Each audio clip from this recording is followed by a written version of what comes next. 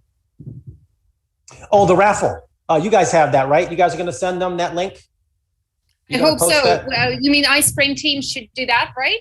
Yeah, it's the one I sent you. Yeah, it's the one that goes to, it's a Google form. You guys will fill it out. They'll present that to you. It's something I presented to you. Fantastic. Thank you so much. So you guys have that. So I think they'll post it. You guys are going to post it as support for the conference. Okay. I guess we should be there, right? Yes, here we go. We just copied the raffle link, right? Fantastic. So the other question is from Robin. My Mac says that it could not install the CCA checker because the developer could not be verified. Go to your security settings and allow it. You have to verify it depending on your version of the Mac. Now you just saw that I had it on a Mac, so it definitely does, but you have to go to your preferences and acknowledge that it's okay, because it'll treat it like a malicious program. I mean, it doesn't know. So your Mac's trying to help you. So you have to go to your system preferences, security and privacy, and allow it. You know, I'm pretty sure I had to do it too, but I can't remember having to do that. But now look, if you're not an admin on your computer, it's not going to want to install. You'll need admin support for that. Okay, great. Thank you for this answer. David is also asking, is including a video with the slide to make it flow better a good idea? I'm a fan of video. Yeah. So put video in. Just remember that video can never be interactive. And iSpring has all kinds of tools to let the learner engage. So engagement, by the way, is audio. Engagement is video. Engagement is not text on a screen that you want me to read. That is not engagement. And images are better than words. So iconography, right? That's the term you also be taken away. And video. Do keep in mind that video will bloat your project unless you're referencing a YouTube video. The problem with referencing a YouTube video, watch out, because the YouTube video will end with all kinds of inappropriate content that you don't want people to see as an ad, right? So that'll pop up on your screen. So I got to think now, does iSpring Suite let you put in parameters for the video to hide the ads? I think it does, in which case you would make sure you put that hide ad parameter in there. Okay, but yes, bottom line is videos are good in e-learning. People expect them short and sweet. By the way, the longest any one of your e-learning lessons should last, a module, is between 3 and 7 minutes. That is the perfect playtime before your learner gets distracted or stressed out, because we're all busy, we're all distracted, right? I am not saying, let's be clear, I am not saying that your whole course lasts 7 minutes. I'm saying that one piece of the course is 7 minutes. Now you got a second one. Now you're at 14 minutes. Now you're at 21, you know, some of them are 3 minutes, and you should vary the distances, right? Some are 3, some are 7, not everything exactly 7. Cause I'm like, oh my God, 7 minutes. So 7 minutes, you can teach a tremendous amount, and cumulatively you've got your course. That concept, by the way, is called chunking. You chunk your content into easily consumable, learnable objects or pieces. What else we got? We got so many things, Kevin, so let's proceed. A very connected question from Emily. Is it possible to include videos that are in an MP4 format but not uploaded or linked from YouTube? Yes, MP4 is what you would insert directly into a slide using, I think it's using PowerPoint insert video versus using iSpring Suite. I have to look at the tools. So iSpring Suite has its own collection of tools for handling audio. You don't add audio in PowerPoint, you use audio in iSpring Suite. So you add the video through the iSpring Suite tab if it's there. If not, then you would do it in PowerPoint. Or if you're using Captivate or Storyline, you would do the videos there. Don't put the videos in PowerPoint. Add those in the e-learning tool. It's just it's gonna give you more choices for play bars and playback there versus PowerPoint, okay? So no audio, no video directly in PowerPoint unless I have to look, does iSpring let you put video? And I think it does. Great, okay. Great. We've got about 10 more minutes before we definitely have to say goodbye to you. So let's use this time productively. One more question from Emily. I think it's a very relevant one. We currently use Canva to create graphic design content for our business. Not always the most tech savvy. Does anyone know if you can add Canva creations to PowerPoint? Tell me the name of that program again. Canva? Canva. I don't know that Canva. program. So Okay. I don't know that program. So, but here's the thing. If that program can export as JPEG, GIF, or SVG, the answer is yes. Because those are PowerPoint supported. So yes, then the answer is yes. Fantastic. Great. Thank you. Lauren asks, how do you respond when your virtual classroom gives you blank stares with little engagement? I actually have a class on the Icon Logic website. It's called the Certified Online Training Professional Course. And we actually teach you what to do with disruptive students and with students that aren't engaged with blank stares. And I'm gonna tell you right now, teaching 25 years live online, 20 years live online, I have never had a class that wasn't fully engaging. And I've never had students give me blank stares. Sometimes they don't get my sense of humor, you know? They don't get that. That's one thing. But I don't come out and say off-color jokes either. I'm not a comedian like that, okay? So jokes are always problematic because you didn't think that was funny. So I'm not going to do that, okay? I never cover politics, never cover religion, never anything personal, okay? So I engage my learners directly, and there's all kinds of techniques you can deploy in a live class like this one. Like, for instance, I can't call on you individually because I don't see your names, but normally I'd be calling on you individually, but you all are doing that for me. But there are all kinds of engagement tactics, and we cover it in that class. It's called Certified Online Training Professional, COTP, at iconlogic.com. 2-day class. There's actually a class coming up in July, if you're interested in that. We'll teach you everything you need to know about engaging live and how to incorporate asynchronous or e-learning into a live event. So, just like ours. Just like this one. Yep. Exactly. Okay. Thank you very much, Kevin. A question from Damaris. Thoughts about creating a Google slide and then downloading to a PPT. What do you think? Pros and cons. Okay. So I believe the Google presentation converts to PowerPoint. Yeah. I believe that's the case. It'll save as PowerPoint. I don't use the Google slide. So once it's in PowerPoint, you're good to go, but there's no going back. PowerPoint doesn't go to Google Slides. Now, unless Google Slides can import the PowerPoint. The problem is... It does. It does go back to Google Slides. But here's my concern. Keep in mind that when you take your PowerPoint and you're going to use iSpring Suite to make e-learning out of it, if you have a PowerPoint presentation called Bob, the minute you go to the iSpring Suite tab, and I'll show it to you, everyone, here.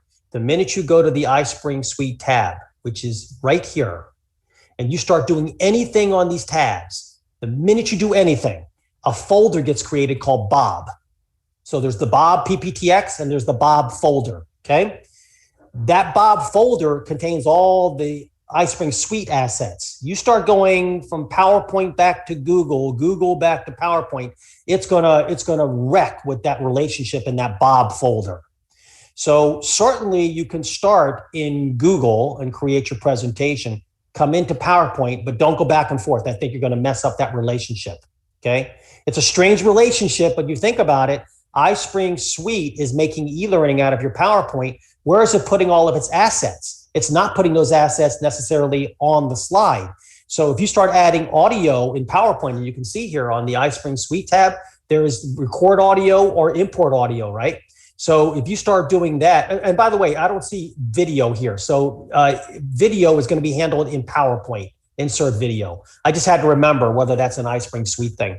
So the minute you start using these tools, like a quiz, PowerPoint does do quizzing, but it's not going to report data to a SCORM compliant LMS. So you put the quiz in iSpring Suite, awesome quiz. But the minute you do that, you've got the Bob folder, you see? So don't go back. So at the heart of your question was, can we start this in the Google tool? Yes. Take it down to PowerPoint? Yes. But don't go back. Okay. Right.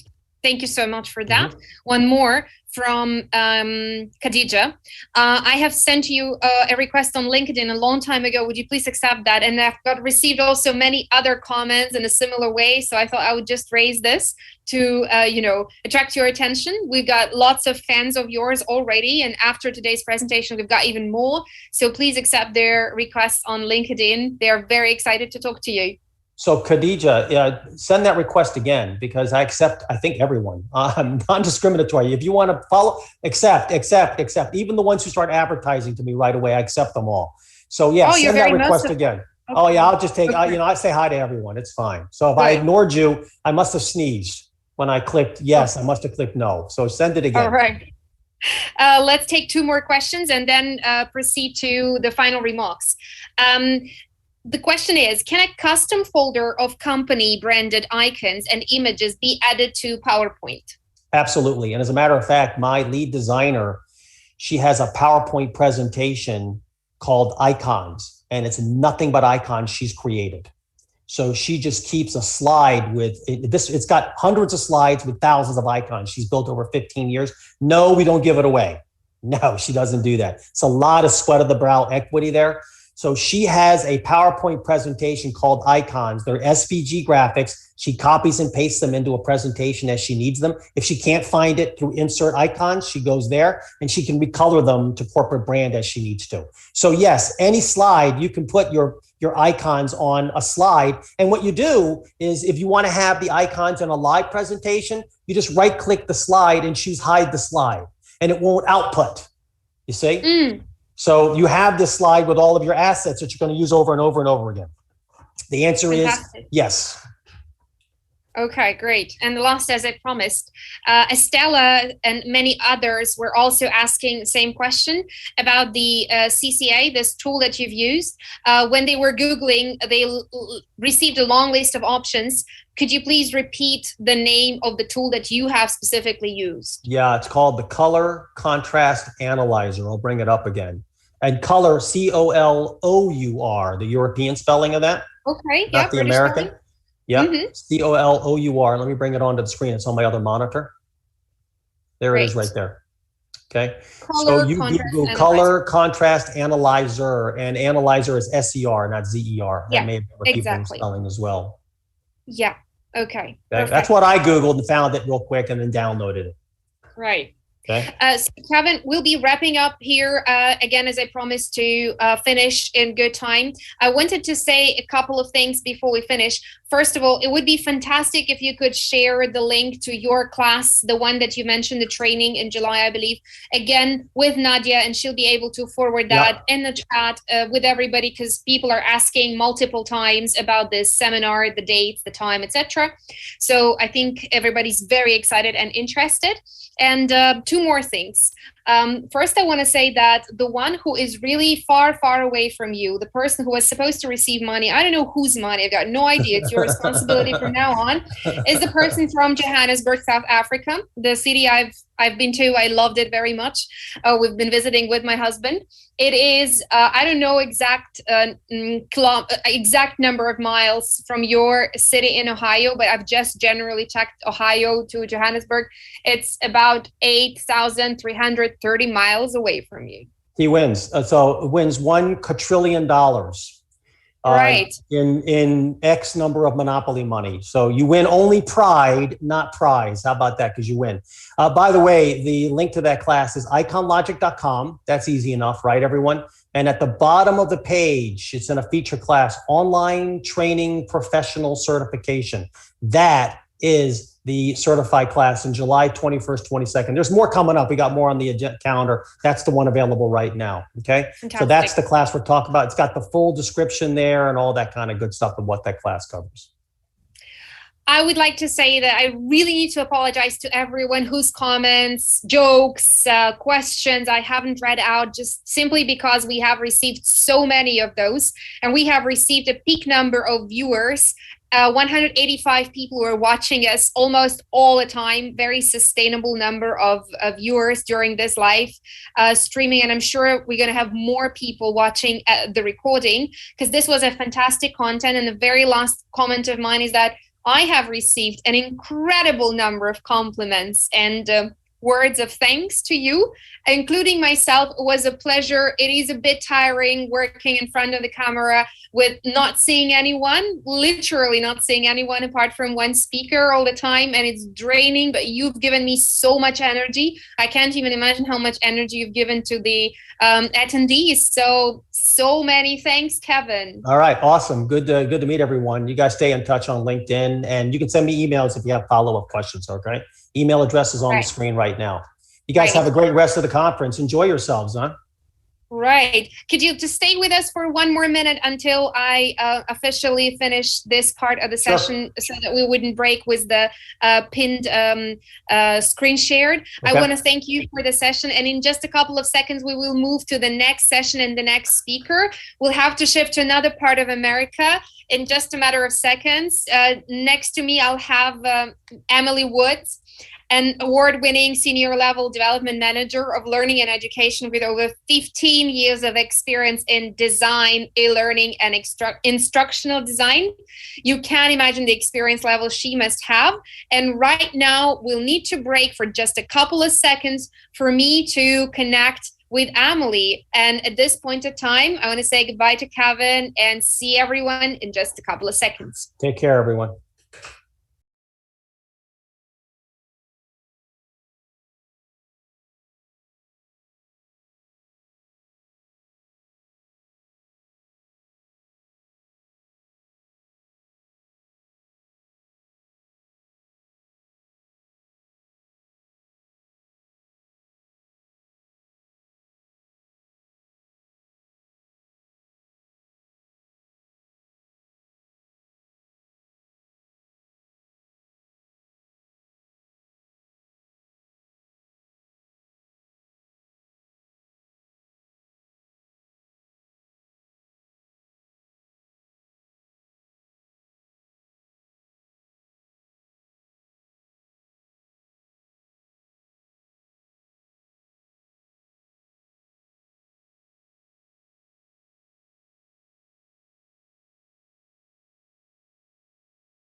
And I've just connected to Emily Wood, really a very, very experienced person who is going to be our next speaker. And I think we are very, very lucky to have her with us today to continue the conversation. But before I yield the floor to Emily and check if she hears me well and sees me well, I really owe someone an apology. And I think you guys have already discussed that in the chat. Mistakes happen, and I do really feel very sorry to John, who is in Sydney. Amazing city, also traveled there when my husband worked in Australia. Loved this place, and I'm really very sorry. I think I must have missed this out, chomped by Johannesburg. So John, I do assure you that if there are any questions from you to Emily, you'll be the priority person and we'll entertain your question first. Right, at this point of time, I would like to just once again mention that Emily is with us for, to my personal opinion, really very interesting topic about learning paths and all we need to know. And I'd like to check if Emily hears us well and sees us well. Emily, how are you? I'm fantastic. How are you doing? Very excited. I've had already so many different interesting questions, fantastic presentations. It's been a very engaging session, so I'm sure you're going to enjoy it as well. Do you think we're ready to start? Absolutely. Yeah, I'm ready to get in. And John, I'm excited to answer all of your questions about learning paths. So I caught the end of Kevin's presentation there, and it sounds like you all have a really good handle now on how you're going to come in and create this content that you want to have to give out to your learners. And we're going to talk a little bit about creating content and what that needs to look like for us to do learning paths. But really, my focus here is on what are learning paths, why are we using them, and kind of what value are they going to have to us as an organization. So I'm Emily Wood. You got a little bit of my bio. I have a company called Serenity Learning LLC. If you want to play the opposite game from Kevin, we could do who's the closest to Tacoma, Washington in the United States. And if you've never heard of Tacoma, it's closer to Seattle kind of area. And John, I'm a little bit closer to you since, I'm that far west of Ohio. All right, so let's go ahead and talk about learning paths. So the first thing I want to do, I like to start off all of my conversations when I'm working with a new client on making sure that the words that I'm saying are the words that you're understanding. So what is a learning path? So the first thing that we have here is a learning path is going to be a set of lessons or content items, which can be courses, quizzes, or other materials that are combined to make a compound course. And it can consist of chapters, which in turn can include courses. And I actually got that from iSpring, because, what better place to get information about learning paths than from the iSpring News company. So what does that really mean for us? Basically, it's consolidating all of these different learning materials that we want to bring together. And in this case, you can see it's both that content that we have and our way of assessing it.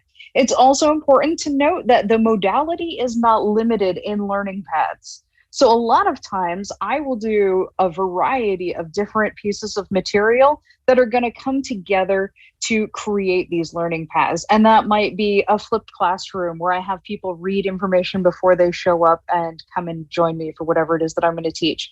And then the in-person session, which could be like this, where it's a virtual instructor led, or it could be a literal classroom training now that we're moving back into our offices and we have the ability to interact in person. Or it could be what we were just doing here with Kevin and that full asynchronous training that we have. And then how are we going to support that person going forward? So I'm sure you guys are going to agree with me that when you're teaching somebody, you can't just say, okay, here's the content, one and done, and then they're going to just have this magical behavior change, right? What we need is this sort of way of reinforcing all of that information around to make sure not only are you getting all of these steps of change management, the awareness of what it is that I'm teaching, the ability to understand it, the skill to do it, and then the affective nature of the agreement that we're actually going to do what it is that I'm being asked to do, but I need to reinforce that with you over time. And that's the beauty of a learning path, because it gives us that opportunity to grow and build on a particular piece of information. So tell me in chat here, what is the biggest challenge that you have right now when you're building your learning paths?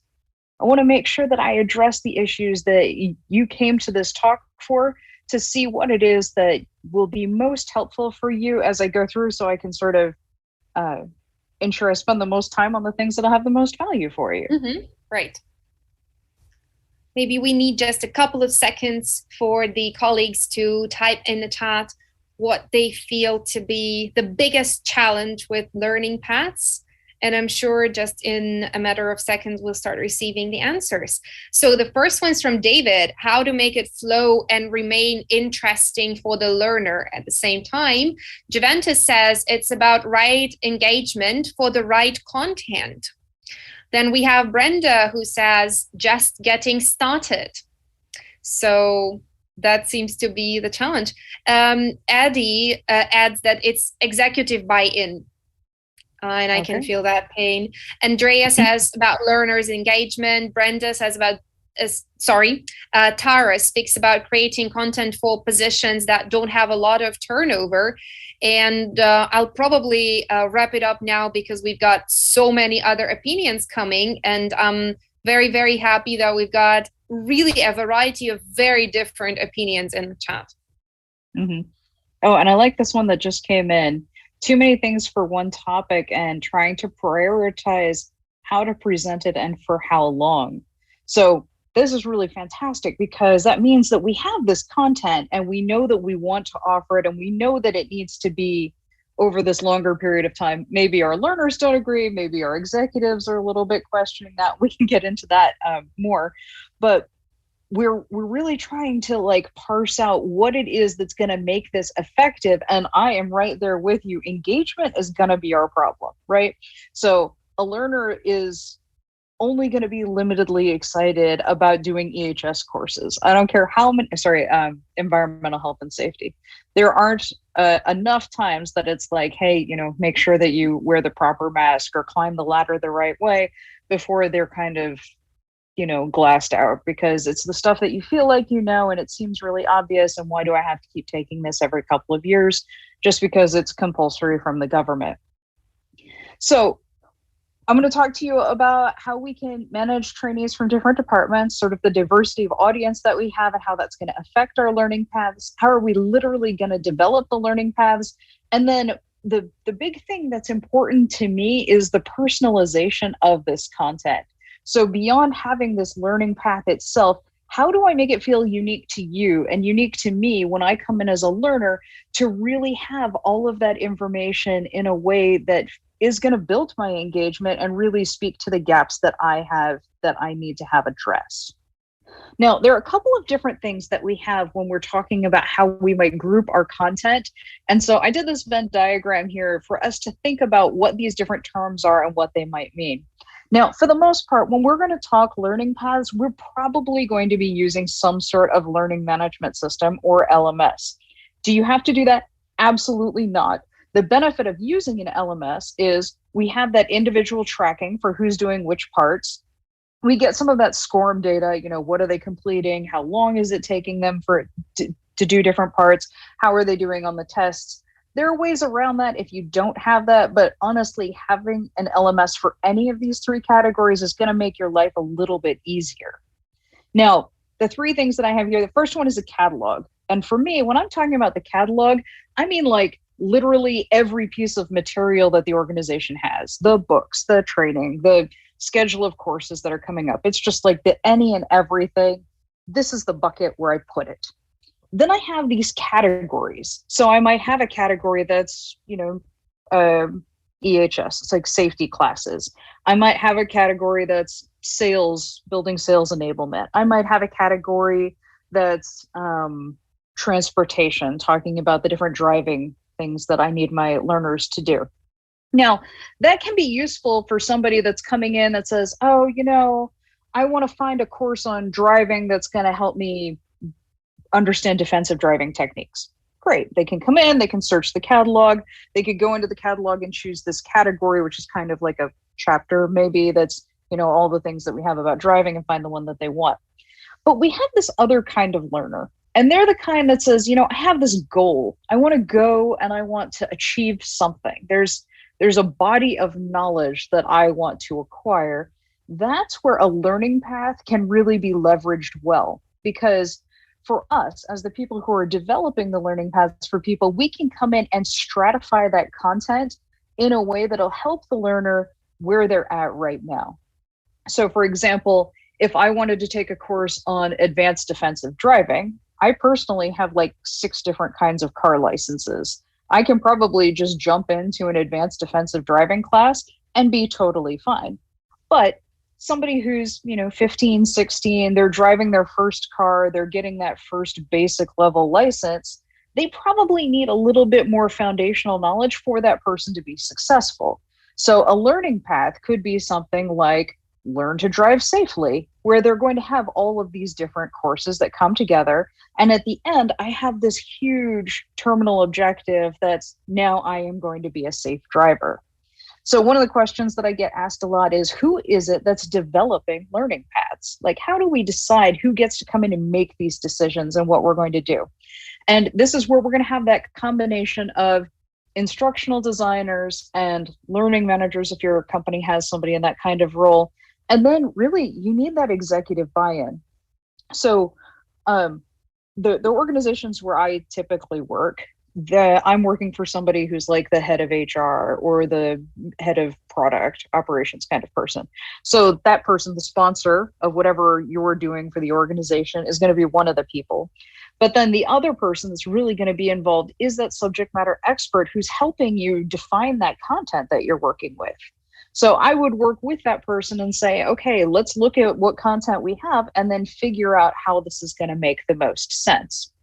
Now, to that end, before I go into that, the other things that I wanted to talk about, the benefit here of doing a learning path versus a catalog or a category is we have the ability to assign dates. And I don't know about you, but I can tell you when I'm doing something that's got like a subscription onto it, the first few days, I'm pretty good about doing it. I'll go in and I'll do whatever it is that I plan to do. And then I might not look at it for like 8 months. Think about like your gym membership, right? Are you going every month? No, but when that bill hits your credit card, it's like, ooh, I should probably go back and do that again. The learning path having these deadlines and dates with that countdown clock will dramatically, like double-digit increase percentage, increase the number of people that actually finish the courses that you have in a learning path. We also have the ability to do gating of content. So how I talked about, I might jump into a higher defensive driving course, whereas somebody who has less experience would take a lower level one. We, as the people making these decisions about what goes into the learning path, can help put that information into those categories to help the learner better understand. Now, we can also make the decision about what they can skip and what they can't skip. So think about like a graduate or higher education. In higher education, you have the opportunity to take a number of core classes that everybody takes, so we all get this same foundation of knowledge that we're going to have within the organization. But then we also have the ability to specialize. So I got a specialized degree in marketing, specifically in market research. And so I took lots of courses on like R and statistical analysis and how to run qualitative versus quantitative data kinds of things. Whereas somebody else that I went to college with got her degree in sports marketing.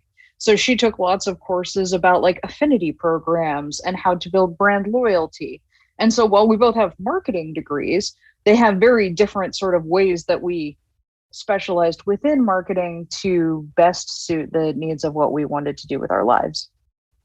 And then beyond that, we have electives, and they can be kind of just the fun things that we add in. So like I ended up taking Asian literature from the 1500s because I thought that would be fun to learn.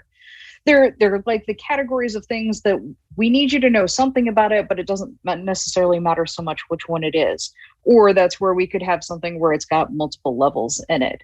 So the learning path is going to give us the ability to help our learners facilitate this and move toward that goal that we're setting with the path. Now, I've been talking a lot about our learners, so let's talk about who these people are that are actually going to come in and work on these learning paths or take the learning paths that we're creating. Now, this is just a sort of generic organizational chart. You want to think about who's at your organization, what do they bring to the organization, and then in the context of the content that we're talking about, what is it that they're trying to get out of it? So, for example, my network administrator, who's a manager of people, who's doing different things related to the technology within the organization, might have similar needs to my sales manager in terms of what is it that I need to manage a team successfully, and how do I handle conflict within a team, and how do I do performance reviews? But I'm going to have really different information in terms of staying up to date on the latest technology trends than knowing about how to do sales enablement. And so that's where we can have learning paths that'll overlap, that'll help all the people at one level, and then have those differentiated ones where the network administrator might take that same IT training that we would then be offering to the technology technicians, for example. So experience level within the organization. What's one of the main courses everybody takes and builds when they start at a new company or a company that's doing their update?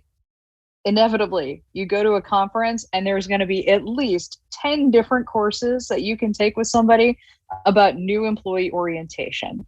How do we do pre-boarding? What does onboarding look like? How do we indoctrinate them into our culture? How do we help them understand how to be successful, first 90 days, first 6 months, first year, all of these different things. So if you're brand new within an organization, there's like this body of knowledge about our organization and how to interact with it that we want to build.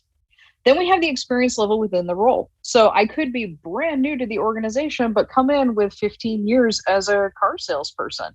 And I could be a phenomenal salesperson who makes all the goals, and you've brought me in because you want me to just hit the ground and go out and sell and maybe mentor some of the other people on the team. Or I could be somebody that has a whole lot of experience, running laundromats, and now I've decided to come and work in the car industry. So what is it that you need to help me take that skill base that I have, because I have years of fundamental skills and customer service and like running bookkeeping and all the different skills that I've brought that I'm now going to leverage into this new role. And how am I going to create those deep connections in that content that I have to make me successful as I'm transitioning to this new part of my life? Then we have the literal experience with the content itself. So what do I know about cars? What do I know about sales? How do these things come together? What is it that I need to have?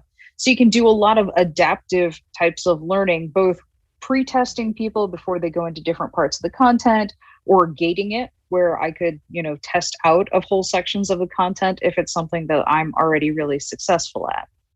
And then lastly, I want to talk a little bit about the competencies of the audience. Now, if you haven't heard about it before, something that you might want to consider looking into is called XAPI.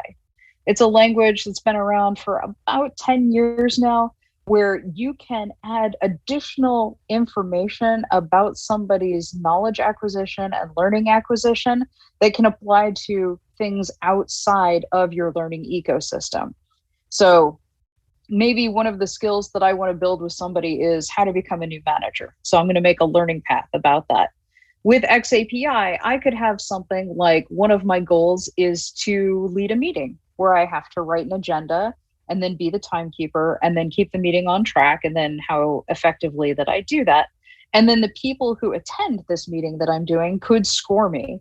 And then that's tracked in XAPI and goes back toward the LMS. And once I reach a certain score of things that I've done in real life and showing this proficiency, moves me to that next level. There's some really interesting implications of how that's been used both in museums, and I've seen it used really well in the construction industry.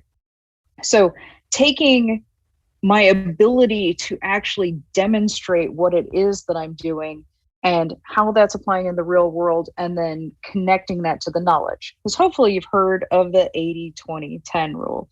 So 10% of what we're learning is in these really formal types of trainings, like what we're doing here in our LMS with our learning path. And then 20% is going to be that guided, mentored, specific teaching kind of thing. And we can use XAPI for a lot of that, where it's, here are the things that I'm going to go out and do that are going to support that learning that I have that can build me in that proficiency. And then the 70% that's left is going to be the what I'm doing, just sort of going through my life and experiences that I can draw in that are also going to add to my skill in that area. So I've used XAPI in the past to build into content trainings where I've been testing somebody's problem solving ability or critical thinking skill or interpersonal skills in the guise of a content training. So then I can use that. Yeah, thank you. You caught it too. 70-20-10. So I've been using that to help me ensure that I can see where people have these competencies and then help them as they look to move within the organization to move to these other roles. Because for me, the thing that I like about learning paths and why I focus on building them as part of my career is to allow people that opportunity to upskill themselves, to be self-directed, to move where they want to go with the career that they have. Now, we have content, right? There are things that the organization wants. There are all of these different goals that we have, and we want to take and offer that in some sort of logical framework to our learners. So right now, where you are today at your organization, tell me, are you starting from scratch? Like, are you blank slate, startup, organization has no content? Or do you have a big body of content where you're trying to now take that content and then fit it into learning paths that you want to build? While we're waiting for the responses in the chat, and I assume you see the answers, may I ask you, what kind of clients do you usually have? Do they start from scratch or? So right now I'm working with an organization that has a body of knowledge that we have been taking, and as we build the learning paths, we've been rewriting the content to meet the goal of the learning path. So there is like a base level of content, but we're altering it as part of our needs assessment as we build the learning path concurrently. And we're doing it as a gated program where you go through different phases over a series of time, where you have to do a certain number of e-learning modules, a certain number of hands-on tasks, and a certain number of, like, in real life doing your job your supervisor has to check off before you can pass the next gate. I see. All right, then let's compare this with what we have in the chat. I believe you are reading the comments, right? And you don't need me to read them out loud. All right. So we have a bunch of people from scratch, a little bit of both, body of knowledge, but no online. Okay. And again, Nadine, I want to emphasize the fact that learning paths do not have to mean online learning. Now, because we're talking about it in the context of tracking it within a learning management system, you would have at least like the title of the course and what it's going to cover. But a learning path can absolutely 100% cover any of your instructor-led training as well. Now, that said, I love doing everything online. Online is my bread and butter, so don't let me deter you from making asynchronous online training. All right, so I'm going to start off assuming we have a little bit of content, but I'm going to go kind of fast through that because it seems like that's not necessarily where we are in the audience. And then we'll get into, we're going to start from scratch, and this is all brand new. And then you're going to leverage all of Kevin's talk to make those gorgeous trainings that you're going to be building, that you're going to then put into these learning paths that we're talking about. So we're starting with some content here. So here's just sort of a basic catalog, right? I just went through a catalog at one of the companies where I'm working right now and pulled out the names of courses that seemed likely to be courses that multiple organizations would use. All right, so what do you see when you look at this? Kind of all over the map, right? Emergency procedures, bloodborne, business communication, hiring practices, stress. I've seen a lot of wellness courses, and of course, it being June, for those of you who are not aware, June is both the United States National Safety Month. So this is the month most organizations will do fire safety, CPR kind of training. All of those major drills typically happen in June in the United States. It's also Employee Mental Health Awareness Month. So this is a great time to be thinking about what you're doing to support your employees in their stress levels and happiness. And as somebody who lives above the 42nd latitude of here, I can tell you that I spend as much time as I possibly can outside because I get to see the sun for like 3 months. All right, then we got some remote work, becoming a supervisor. All right, so pretty generic kind of catalog that we're looking at here. Now, what are we going to do with this catalog? So the first thing I want to do is I would actually, in real life, in virtual world, whatever works for you, put these all on sticky notes. And then I would take those sticky notes and I would say, okay, who are the audiences that I have? And here you can see I did it as sort of like an Excel type chart where I have 3 different teams that I'm looking at: my supervisor team, my sales team, and my donor relations. Now, in real life, when you're doing this, I wouldn't have a course called emergency procedures and then have like people just check boxes. I'd have, what's the goal of the course? What's the description of the course? What's the assessment coming out of this course look like? Because you need to know that level of difficulty that's set into the course in order to be able to answer these questions. So I don't want you to think, oh, I'm just going to make a big Excel file and then send this to managers and have them check it off and be done. It is a little bit more involved in that because you're kind of assuming they don't know what the content is. So if it's something that I have a question about, I'll actually have the manager literally go in and take the course to make sure they know at what level it's at and the level of appropriateness for the audience. So for example, like bloodborne pathogens can be, what does the average person in an office environment take? Or it could be, hey, we're a phlebotomist working in a hospital. That's going to be really different in terms of what I take out of that course, right? So I need to know where that is. So to David's point is, yeah, I'm doing a really extensive needs assessment if I walk in fresh to an organization that has content. If I'm the writer of the content, so as an instructional designer, when I'm making something new for the first time, I like to put in my original design document, when we're talking about what it is that we're building, a shelf life. And so you could choose within your LMS to actually have the courses shut off at a particular point in time. So for example, these different ones that are like safety ones where I know the law is going to change next year because it changes every year or something like that, I'll actually have the courses deactivate themselves. And then I have a very intricate reminder system that'll tell me 3 months before that happens to make sure that I've done my update for the next year, loaded it into whatever system it is, and then added it back to all of the appropriate learning paths. All right, so I've gone through here and you can see something like emergency procedures here. I'm saying supervisor, sales team, and donor relations could all take that. Whereas I have some other ones like remote work fundamentals, I didn't assign to anybody. That seems kind of weird, right? Well, maybe there are supervisors who are remote and some who are on site, and the same with sales and the same with donor relations. So I wouldn't want to blanket assign a course to a demographic of my audience if I don't know that it literally applies to them. So maybe I have a learning path that's called remote work, and then when people do job transition plans or new hires that come on that are going to be remote workers, get to take that kind of regardless of their stratification within the organization. All right, so I kind of know all these courses now. What I'm going to do from there is I'm going to take all of those sticky notes and I'm going to put them up on the wall. And I personally, because I'm the person that's done the needs assessment on all these courses now, I'm going to go in and group them into things that I think make some sort of logical sense. So you can see I put together emergency procedures, bloodborne pathogens, and business communication. Was I drunk when I did that? Hopefully not. So what was I thinking there? I think that was probably some sort of new hire orientation, right? Because I need you to know what the emergency procedures of the organization are. Bloodborne pathogens in the United States is a required class in the government. And so I do a lot of government work. So there's that. And then business communication, I want you to know how our organizational expectations are for us to talk to each other.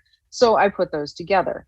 Then I have another one over here, how to overcome hiring bias, how to become a supervisor, how to develop a team. So this is clearly set up for somebody that's going to be curating and cultivating a team of employees. And so I grouped those together. And then I have a whole bunch of them that are just one-offs. And you're probably thinking, well, a one-off learning path is just a course, Emily. That's kind of silly. But to the point here, there are things that we're going to want, these ultimate goals of where we want to go, that we may not have that content for. And that's totally okay, because we're going to do a gap analysis. And then being the amazing instructional designers that we are, or learning managers that we are going to curate or create whatever makes the most sense for our budget, our timeline, and our audience. All right, so now I'm going to start building the paths. So here I started a whole bunch of different paths that I think might make sense. So new hire orientation is going to have that business communication. Now notice here, even though I grouped those together on the previous slide when I was talking about doing them all together, you can see here I actually split them out. Why did I do that? Because new hire orientation, business communication, that's probably something I'm going to do once, and then I'm going to reinforce in the way that we talk to each other and in all of my future trainings what I want business communication to look like. Whereas a compliance course is something that typically is going to have to be redone every so often. So whether that's something that I'm offering annually or every 3 years, I want to be able to set timelines around it. And again, that's the benefit of doing a learning path, is I can have things expire. So maybe I'm going to do a badging system in my learning management system that's going to say, yes, I have met the compliance requirement for 2022, and I can watch that deprecate over time, and then I have to take it again in 2025, for example. So when you're thinking about your paths, first think about, do these courses make sense together? And then once you have that, then you want to get into, how often do I need to do this? What's going to be involved in this? How is it going to look in terms of being a practical thing that I am offering to my employees? Because again, you want to think both, what's the employee's reason for coming into this learning path, and what's the organization's reason for this? And I know I've been hitting hard on compliance. It's kind of like the thing we have to deal with, right? Nobody wants to take the compulsory courses, but they're there, so we might as well just own it that we're offering them, build the compliance course, and then give them a shiny, fancy badge at the end because they're staying compliant. And so when we get audited, we're all good. All right, now, then we're going to do this gap assessment. So on this last slide here, you can see, again, we've got 3 of my learning pads here have 1 course, doesn't super make sense. So I'm going to do my gap assessment. And in this, I'm going to say, okay, what is my goal here? What do I want out of my learning path? Then I'm going to look at the content that I have, and I'm going to say, okay, of this content, is it required? You have to do it. Everybody has to do it. The world will end if you don't do it. Set a timeline on it. Make the LMS do exploding, sends it to your manager. I actually have 1 course with one of my clients where if you become non-compliant in this course, they will not let you walk into the building. It's connected from my LMS to the key fob system at IT, and they will lock you out of the building until you go get that course completed and come back in, because it's a super mandated government security course. Then we have elective courses. So again, what are these things that could add value, but there's some level of choice in it? And then the specializations for people who are advancing their skills in a way that can either move them into a lateral role or into a supervisory role, or whatever it is that their goal is within the organization. So I come in, I make all of this, I have little ghost sticky notes, or I do them in a different color, and then I'm going to build that into a backlog so that I can start from scratch. Because now I know there are these gaps, there are these pieces of knowledge that we need. Now, I do want to be careful to say that I am not usually the person that gets to make the decisions on what the ghost sticky notes are. I'll have that conversation with my subject matter expert, with the people in compliance, whoever it is that I'm working with, and they'll say, oh, we don't have a course on blah, blah, blah, blah, blah. Then you go into full instructional designer mode and you say, okay, what is the behavior that I want to change? Because obviously the reason that we train people is to change behavior, right? Who needs this change? Is it the government? Is it the organization? Is it the employee because the employees need to be happier, healthier, anything? How does it fit into the training structure? So again, that's where my little ghost sticky note comes in. And then how can it be reinforced? So I mentioned that my new hire orientation training may have a course that's called business communication, and that I'm going to reinforce that because I am going to implement the business communication levels that I want in all of the work that I'm doing in all of the other courses that I'm creating. But maybe we need to set up a formal spaced learning type of program where every 6 weeks, every 6 months, the timing differs based on how often the person has to do the thing and the kinds of check-ins that we have. But again, one and done training, I don't care if it's a 5-day training or a 20-minute training. If you talk to somebody in 6 months, the best you're likely to get out of that is, I took a training, it was called X, and here's 1 point from that, right? So what are we doing that's going to keep us making those changes, to acting to fidelity, to reinforcing that behavior? And that's where our learning path is going to come in. And that's the expirations and all the different things. Now, I mentioned a couple of times as we're talking about this idea of choice. So learners, adult learners, andragogy, if you haven't used that term yet, you should check it out. It's fun.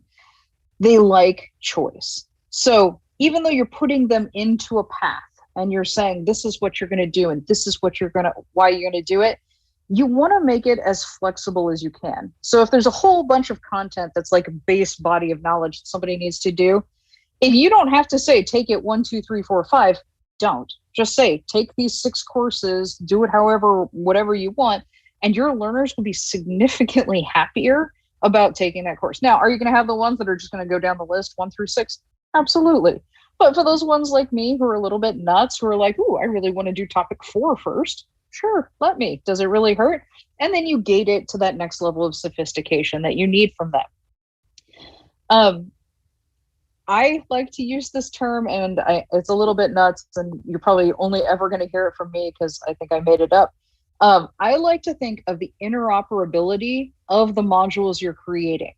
So people are multidisciplinary now, right? So when I talk about being an instructional designer, I like making a joke that like an instructional designer is like saying I'm a developer. And people, when you say that to somebody and they're like, oh, what kind of developer are you? People don't come back and be like, oh, I'm just a developer, right? So when somebody says, oh, I'm an instructional designer, and it's somebody who actually knows what that word means, they're going to be like, oh, so do you specialize front end? Are you a needs assessment person? Are you back end? Are you in the tools? Are you doing the development? Oh, are you the LMS admin? Like, I personally, if I got to remake the world tomorrow, would have a whole thing where it's like we have 200 different job titles the way that developers have done that, where you can be a front end, a back end, a Ruby, a software, all of the different things that people are doing to allow them to see kind of the variety of things that we do in our job. So thinking about this interoperability of modules that you're creating, when you have to create training on a particular piece of content, what I want you to do is think about how it can apply to the most audiences in a way that still makes it feel individualized and adaptive for that audience. So I'm not saying create like one bloodborne pathogens course and then have nurses, doctors, and Joe Schmo take the same course. I'm saying create something that'll be able to be leveraged potentially across multiple learning paths if that makes sense. In that kind of framework. So let's talk about actually making the learning paths themselves, because we've got this content, we've found our gaps, now we want to go in and do it. What you want to do is then think about how you're doing this. So I am notorious for being like, well, it's just logical and I can just magically black box it. Hopefully that's how it feels to you too, where you can think about, okay, level of difficulty, the Kirkpatrick level. I love Kirkpatrick levels. So if you're not familiar with those, go meet the triangle. Talk about, is this a knowledge level course? Is this an application level course? Is this a self-awareness? I'm going to be actualized after this course. And incidentally, if you have a good one of those, send it to me because I want to take it. Think about where the person is in their path and how this content is supporting them from both the content perspective, like the literal difficulty of the content. I'm not going to start somebody off at discrete math if they haven't taken algebra, right? But also think about like how it's written and how it's going to work for that audience as well. Then you want to create these milestones, and they're those gates. People like achievement. Put badges in, put all the little goofy things. It doesn't matter if the badges are just like things you can only see in the LMS and nobody ever gets to look at them. People still get that little like dopamine hit of happiness when they achieve something. I can tell you, I just passed level 1 in Duolingo for Japanese. So if anybody wants to try Japanese with me, I'm still very bad at it. But I totally got the dopamine hit that I passed level 1. Give them something that they can look to achieve. Give them that sense of fulfillment. And yes, I know learning for the sake of learning is what we all should be doing because, it's wonderful in life. But again, some of these courses that we have to take are not that. So anything that you can do to give that little oomph to make people happy about what they're doing, this grouping of the content, putting it into an order, giving me choice, giving me achievements, all are going to help us with the completion of these paths. Yeah, absolutely. Terribly sorry to interrupt you, Amelie, but I think we've reached a certain milestone here during our presentation as well. We've got about 15 minutes left till the very end of your session, so we need to spread them wisely in terms of the rest of the presentation and the Q&A, so just wanted to inform you. Oh yeah, sure. I'm real close to the end, no worries. All right, so all of these things coming together, does this sort of feeling like I'm getting somewhere? The idea here is that you want a visual representation of your learning. And what do we call that? Gamification. build a little world, let them go through the different levels, whatever it is that you want to do. Because again, giving that way that I can look at the training, understand where I am, understand where I'm going. A lot of LMSs now do this one where it's like a little road and then at the top there's like a person with a flag. I don't know. Whatever it is that works for you, you can do it inside the course, you can do it inside the LMS. Give people that understanding of where they are and what they can achieve. And with my interoperability thing that I mentioned earlier, I thought it was really funny. The first company that I did that with, the learners would do the beta testing and they were going through the different learning paths. And one of them called me up and they're like, I don't know what to do. All these courses are grayed out in my new learning path. And I said, well, okay, but if we go look at your learning history, you did learning path A and now you're on learning path C and you already taken these courses. So I'm not going to make you take them again. And they were so excited. Like, it showed that they had this knowledge, and because they had been learning in other categories, they could now see that direct application of, oh, I learned these basic supervisory skills in this course, and now I'm applying that to, I don't know, paired programming and how that works. That's so cool. Because again, when you're thinking about courses, again, that's one of those terms that we would probably define if we were working together on a project. That can be like a 2-minute YouTube video. That can be you know, a branching scenario, all of these different pieces that you can use in all of the different parts. All right, so finishing the learning path, we talked a little bit about badging. The other thing that you want to think about when you're finishing your learning path is if you want to offer some kind of certification. So whether that's a certificate of achievement, hey, you achieved finishing this learning path, or a literal certification of some type, again, it's something that can be offered that can make people happy that they have finished what it is. Are you seeing the buffering too? Yeah. Let's just proceed. I'm pretty sure that. So you wanted to identify the incentives that you can offer to help people finish it. So one of the courses that I did, it was like a 6-month cohort thing where you had all these milestones and things that you had to achieve. We actually gave them like logo wear for the company at the end, because then they got to be like the social lubricant that went out and were like, oh, how'd you get that really cool jacket that has the company name on it? And they said, oh, well, I finished this new course that just came out. And then that was kind of like the marketing that we did to get other people to do the same thing. So at the end, you've created this learning path. It's got all the content in it. The last thing you want to think about is how effective is your learning path, and is it meeting the needs that we have for the organization? I apologize, Emily. I'm so badly sorry, but I've just received a message from a technical assistant that we better need to make a pause, because we have some technical issues, and I think we need to wait for them to be resolved. But I'm not sure if we are going to be off the recording, so I'd not recommend to go far away from the computer or... Oh, I'm not going anywhere. I'm right here. Yeah. Now I've been said that it should be fixed. Please confirm to me if we can continue, dear colleagues. Give me a message, please, about our continuation. Should we proceed?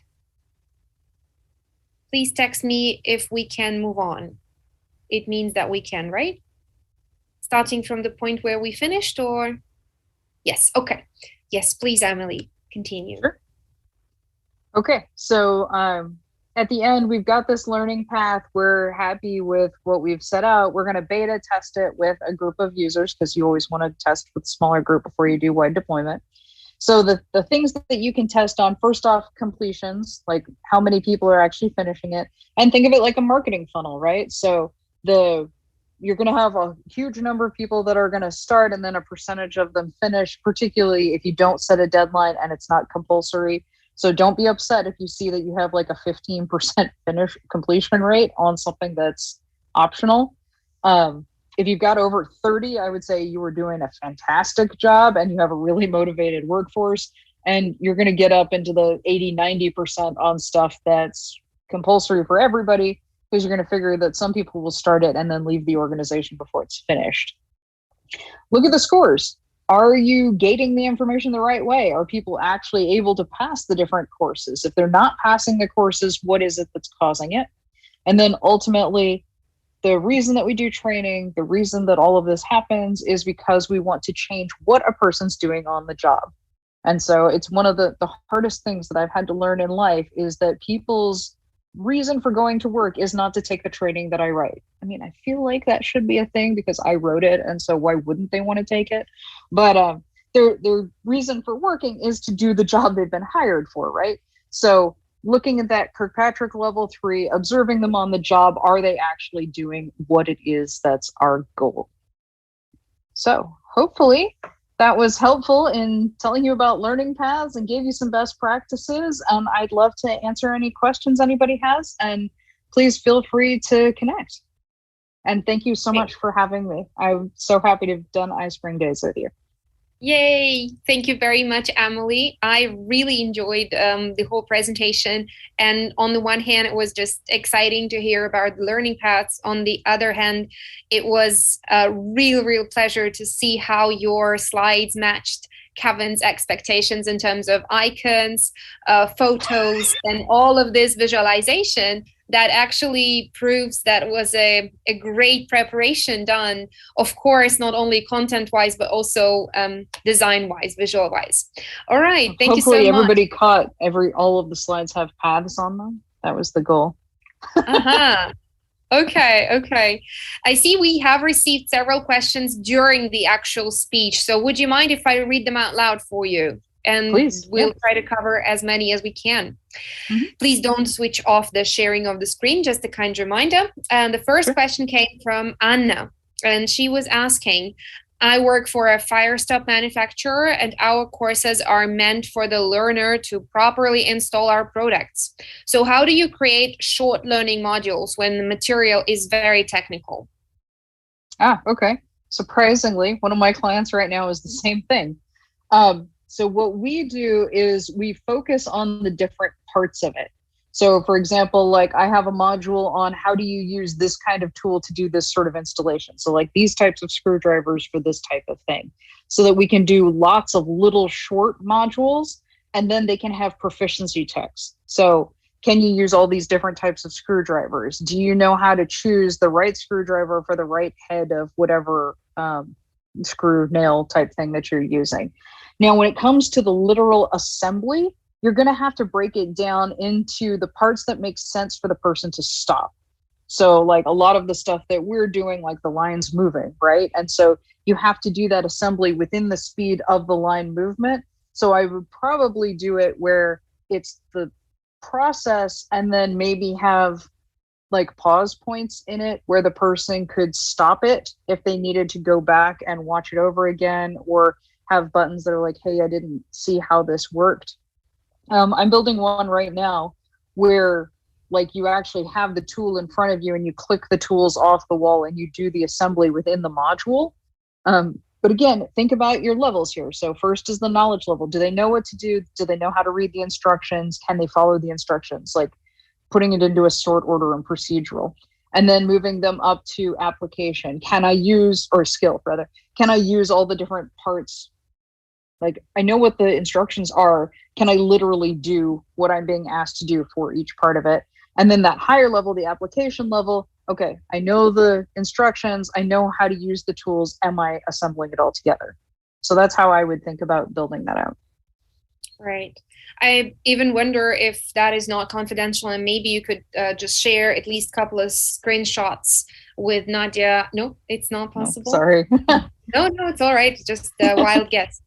Right. Unfortunately, we don't have a question from John, so I can't prioritize his question, but I have a compliment from him saying that you are very, very good at what you have done, Emily. He's thanking you very much. And we still have some time for, yes, and we still have some time for a couple of more questions. The one from Sirmani, I apologize if I don't read the name correctly. Is there a book about e-learning for me to buy? Please let me know. And we've already discussed a book of yours in the chat, but maybe there are some other recommendations. Yeah, so my book I would see is more like a career development book. Like, I don't know if I want to do e-learning. So for people in the industry, I mean, don't get me wrong, buy my book. I'd love that. But for people in the industry who are looking to learn about e-learning specific development, I'd probably look at Michael Allen's books on the Definitive Guide to E-Learning. If you're looking to get into instructional design, the two greatest books I have ever read are Julie Dirkson's Designing for How People Learn and Kathy Moore's Map It would be the instructional design books that I feel like everyone on earth should read and know. Julie was one of our guests during previous iSpring seminars, and her content was extremely valuable for all the participants, I'm sure. So thank you for this reference as well. And thank you for the question. And we'll proceed with a couple of more. Juventus is asking, how can I tell if, how can you tell if your content is the right content for the current time? And how do you get the right content? A very philosophical question at the same time.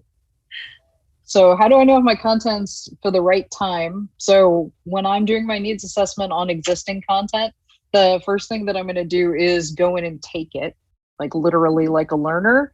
And then there are certain things that you're going to see that you'll know make it not great. So if I joke that I have to delete my portfolio every year because at the beginning of the next year, I feel like the previous year was so ugly that I don't even want it associated with my name. But you've got to do that sort of like gut check. Does this feel like it was made in 1995? Is what this training is saying aligned with the current values of the organization? So is it meeting with my inclusivity goals now? Is it meeting with the accessibility goals now? So as organizations are becoming more cognizant of the learners that they have, does the training meet that need from like a literal functional standpoint and from a way we talk to our staff standpoint? So if it passes those things, then the next thing that I would do would be going into checking with the SME to make sure that the content is literally accurate, like have laws changed, has science changed, whatever it is that the course is about. And then if all of those things are right, then I would do a beta audience test. So if they take it, are they getting out of that what the goal is? And if all of those things work, then I would say your course is good to go. And you can say, I'm going to check it again in 2 years or whatever you put as your shelf life. Now, I think your other part of the question there is like, okay, so I have this course. How do I know that this should be the third course in my learning path? And that's something that you want to, when you're building a learning path, you want to think about that the same way that you think about a course. So what's the goal of the learning path? What's the organizational reason for taking it? What's the learner's reason for taking it? Does the information that I have as my 1 and 2 build up to the information that's covered in 3? Or does this make more sense? Is there some other context somebody needs in order to be able to be successful with this? And in order to answer those questions, you really have to know who your audience is that's going to be taking that learning path. So somebody who's coming in with 2 master's degree versus somebody who's coming in straight out of secondary school, you may have different prerequisite courses that you would offer. So if that happens, sometimes I'll have something where it's like a learning path that you have to take as a prerequisite to another learning path that's stratified by like job type. So if you come in as a supervisor, you don't have to take some of the basic employee courses. You can jump to as a supervisor, this is how you deal with the employee basic courses kind of idea. Great. Thank you very much, Emily. I think we've got just, oh no, the question was deleted by the author. I wonder if Celine changed her mind about asking this question. Then it's fine. We only have 1 minute left, and I think I'll just use this minute to thank you very much for your fantastic material. I'm not sure if you were able to look through all the comments that were sent in the final part of your presentations. We have received so many compliments and really, really a lot of fantastic words about the content and how useful this was.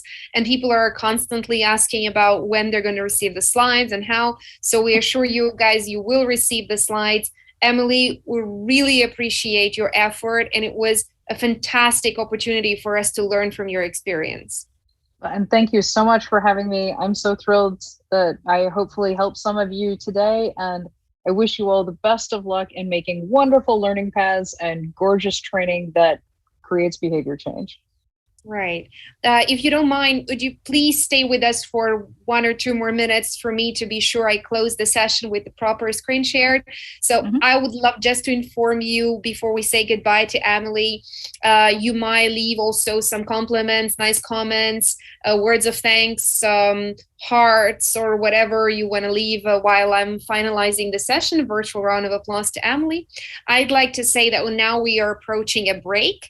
At 3 p.m. EDT, you'll connect with Natalie Taylor's session about e-learning metrics and results, how to measure success. Even though the session sounds like it is very generic, it's actually full of very specific content.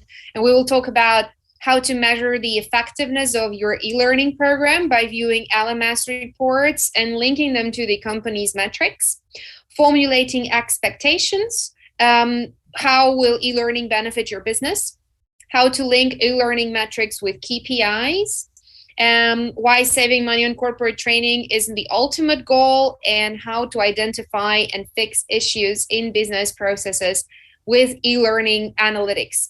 This is going to be the plan for the session. I am happy to say that we have passed the equator, the very middle of the session today. We have 2 more speakers coming on our agenda today. So please refresh, take a breather, make sure you restore your energy level and are able to continue and keep asking very provocative questions. Keep sending comments. We are very happy to answer all of your questions in the chat. My iSpring technical support team is, constantly keeping their eye on whatever questions you leave. So we see you in about 18 minutes. Again, a kind reminder, 3 p.m. EDT is the right time for us to see each other and to welcome Natalie. So once again, thank you, Emily. Have a great day ahead and see everyone in 18 minutes. Bye, everybody.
Hello and welcome back. Welcome back after the break, dear participants. I do hope that you had a good recharge during this period of time. Last time you have informed me about the activities that you have been engaged with when somebody was having their coffee, doing laundry, playing with a cat, whatever. It was pretty exciting to read about your activities. Makes us a little closer to each other. You know, it's a good feeling. So this time I would love to hear just one word from each and every one of you, if you guys are engaged and if it feels okay for you, about your emotional state. Like, how do you feel at the moment? Maybe you're tired, maybe you are excited, maybe you're overwhelmed, or any other adjective would be good for me to just understand a little bit about how involved you are at the moment, about your emotional status. I would put it this way. So while you are writing and checking your emotional status, yes, doing a self-check, Emily talked about self-awareness. I think it's exactly the type of exercise that helps us understand about self-awareness. I would like to move a little bit closer to our next speaker, who is going to be Natalie Taylor. I have already made a short announcement about her speech before the break. She is going to speak about the e-learning metrics and results, how to measure success. She is a senior e-learning consultant in iSpring Solutions. And just as John Siegel, who was our first speaker, our front man today, she's going to be definitely speaking a lot about iSpring solutions. And of course, she will be able to answer the questions that you were asking John, but maybe didn't have a chance to be heard or ask the question already when we were finishing the session with John. So it's just a good time for everyone to ask the questions to Natalie. So she used to talk about empathy and compassion, corporate training with iSpring Learn and iSpring Suite, and its benefits, and blended learning and time management. And this time she's going to be speaking about e-learning metrics and results. And before we connect with Natalie, I would like to just double check your emotional status. So you are stressed, hungry, calm, tired, super tired, 3 exclamation marks. Good, just ordered my dinner, which probably means you're not going to be hungry anymore very soon. Tired, talking it all in, but ready to continue. Okay. All right, energized, overwhelmed, tired, but excited and intrigued. I really like this kind of approach. When you are intrigued and when you are tired but excited, I promise you this is going to be an exciting session. So I would just like to ask Natalie if she hears me. How is she doing? Natalie, how are you? I'm doing great. Thank you, Chris. How about yourself? Well, tired but excited, I would say, and intrigued. Really looking forward to hearing your presentation. So whenever you're ready, go ahead. I'm ready. Sure. Just want to say hi, everyone. And once again, hi, Chris. I'm so happy to see all of you with us today. During the session, I will be asking you a few questions, and I'll be happy if you can just actively participate in these kind of activities. The first question, folks, I'm really curious, where are you joining us from? Just text us your location in the chat. It would be great to know the geographical demographics of the session. And while you're doing this, I'll quickly go through the agenda. The fact that you've joined this session tells me one thing, that you are eager to know how to measure success of your training and e-learning initiatives. So today we will talk about training program effectiveness and metrics. We will learn how to measure the success of training programs. We will also cover the topic like why saving money on corporate training is not the ultimate goal. And we will also learn how to identify issues in business processes with e-learning analytics. In the meantime, Chris, what about the geographical demographics? I'm so sorry. We have really a lot of very different locations, but mostly in the USA. We've got one colleague working from Kuwait, and the rest are joining us from different states across the US, Minnesota, from Texas, Atlanta, Michigan, Virginia, and look at that. We have people from Lebanon in the Middle East, Bishkek on the way to Almaty, Kazakhstan, and Romania as well, apart from the USA. That sounds like a nice, very diverse geography to me. Whoa, this is the first time that we're enjoying such a worldwide geography. This time we're truly going global. All right. I guess we can start. Every company decides to launch e-learning sooner or later, and in some companies, both online and offline training already exist, but they are not coordinated with each other. In others, there is no training system at all, and you need to create everything from scratch. I mean, they do have training, they train in place somehow, but you know, it's not structured and too sporadic.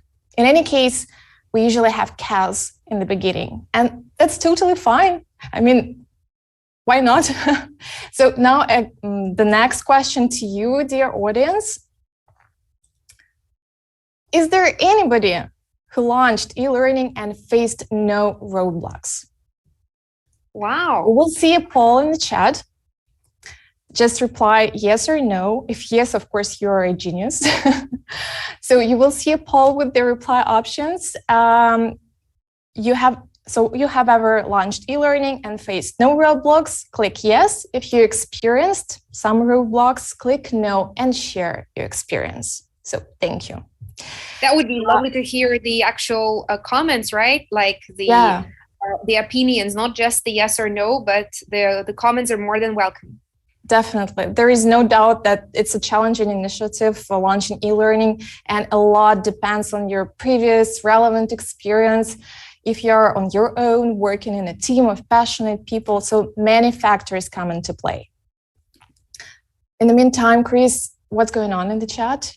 Do we have any responses? Oh, absolutely. We do have quite a lot already. We have 87% who say no and 11% who say yes. So I'm very impressed, to be honest. But no explanations so far. No explanations? Only votes so far. I think we need a little more time to see, because probably somebody's writing their essays about their experience. Maybe. Who knows? Maybe takes a little longer. All right, then this is really exciting, actually. We are also different, working in different companies and industries. Anyways, thank you for sharing your experience with us. And if we have more comments in the chat, we will just come back. We have John from Sydney, Australia, asking us to please define roadblocks. Challenges, issues, like anything, problems, let's say so. Does it make sense, John? Let's see, John, I hope it helps. We are being quite generic in this question, I believe. So it's all right.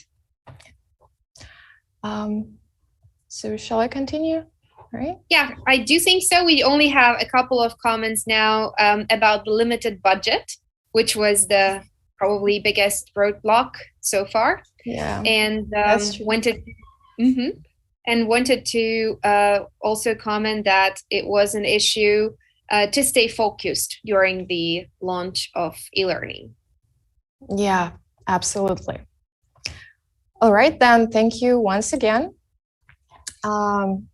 Getting back to the session, the first thing I'd like to talk about is how to measure training effectiveness. How actually can we understand that training has been effective, that it's achieved its initial goals? When you conduct training in your company, you expect to increase employee performance, you expect to reduce turnover and enhance business overall. But how can you measure success in corporate training? Did your employees learn what they were supposed to learn? Did they apply the new knowledge on the job? And finally, was this training worth your company's investment? Big questions. And to answer them, you need to know how to measure training effectiveness. But what is this? Training effectiveness, by the way, I like this description of the term, it is a measure of the degree that learning improves employee performance. How your team members enhance their sales and communication skills, increase their productivity, or met a business goal. To measure training effectiveness, you can use training evaluation metrics. So let's take a look at what they are and how they can help you with online training in your company. So a training metric is a quantifiable measure used to track and assess the results of the training process. Training metrics can be used to evaluate different aspects of learning. So you can track test scores, you can track time spent on each activity, and how many attempts each learner needed to achieve a passing score. But ultimately, all of them are aimed at assessing the effectiveness of the training. Let's take a look at some examples of training metrics. But before we move on, I'd like to ask you another question, like a tricky question. What is the most frequently used training metric in your company? Just feel free to share your experience with us in the chat. Name at least one training metric. This is going to be fine. And while you're texting us, I'll go through this starter pack I have, because there are actually quite a lot of training effectiveness metrics out there, and I'm sure you will share some that are not on my list. So my starter pack includes pass or fail rate. It usually applies to surveys and quizzes and their successful completion. Then I have scoring on my list. It usually helps you estimate learners' performance and adjust the difficulty of a quiz, if needed, of course. And here's my favorite one, training experience satisfaction, which actually identifies how learners perceive training and what requires improvement. I think it's vital to get such feedback, really. You can have, let's say, post-training evaluation service or tests for knowledge assessment, but it has to be there, really. Then we also have training completion rate, which shows the number of learners who finished the course. And besides training completion rate, we also have a learning dropout rate. It shows the number of people who didn't complete the course or just decided to put it aside. This can actually indicate problems with the content or some technical issues like, I don't know, browser compatibility. Another training metric from my list is like post-training performance. It shows the effectiveness of training and how employee performance has improved, like an increase in work efficiency, number of calls, client contacts, sales maybe. And of course, the last but not least is, and a very important metric is a return on investment. This is the so-called ROI, or again, return on investment. It usually compares the financial value, not usually, but always compares the financial value of the learning outcomes against the investment you made to achieve those results. This is quite easy to calculate it. You can see the formula on this slide. Yeah, I hope you can see it. Chris, okay, I asked a question about the most frequently used metrics in companies. So what responses do we have? Any other metrics? I'm going to read out for you all the responses that I've received because the time permits that. And you will be able to make your own judgment about the frequency of the ones that are used. So these were completion rate, pre and post assessment, completion rate and after training assessment, completion rate again, engagement, training experience and satisfaction, and that seems to be it. Training experience and satisfaction. Thank you for that. Thank you, the person that left this comment. It was David. Oh, thank you, David. Okay. Moving on. Another question to you. I told you that I'm going to ask you a few questions. So the next one is, All right. We have metrics defined, like what metrics to be applied in your organization, but does anyone know how to choose the appropriate metrics for your training? Do you have any tips and tricks? Again, just text us in the chat. You know, I think it's a good question because there are a lot of different training metrics out there, like I said, but how can you understand that this particular training metric is an appropriate one and it suits your needs? And while you are texting us, I will just continue. With what I think about this. There are several criteria that actually help you recognize the appropriate metrics for assessing your training. And one of them is like proper metrics. They usually highlight pain points and what employees are struggling with. Again, if you don't experience any issues with the training completion rate, don't measure it. Like, it's obvious. And another thing is that you can validate these learning metrics and identify the impact of training on employee and business performance. If you include them in the job performance assessment, they will motivate people and drive the business forward, because only motivated employees and leaders drive the business. This is the key. So employee performance metrics should be objective and quantifiable, of course. Chris, do we have any tips and tricks in the chat? Yes, we do have several answers, and don't forget, I'm always with you whenever you need me. So I think we had an interesting comment from Juventus who said that basically the answer to your question depends on the content and type of training. And I think this was a valid comment. And apart from that, we also received a comment from Anna saying that analytics are included in the LMS we use. We also use Zoom surveys after our webinars and trainings.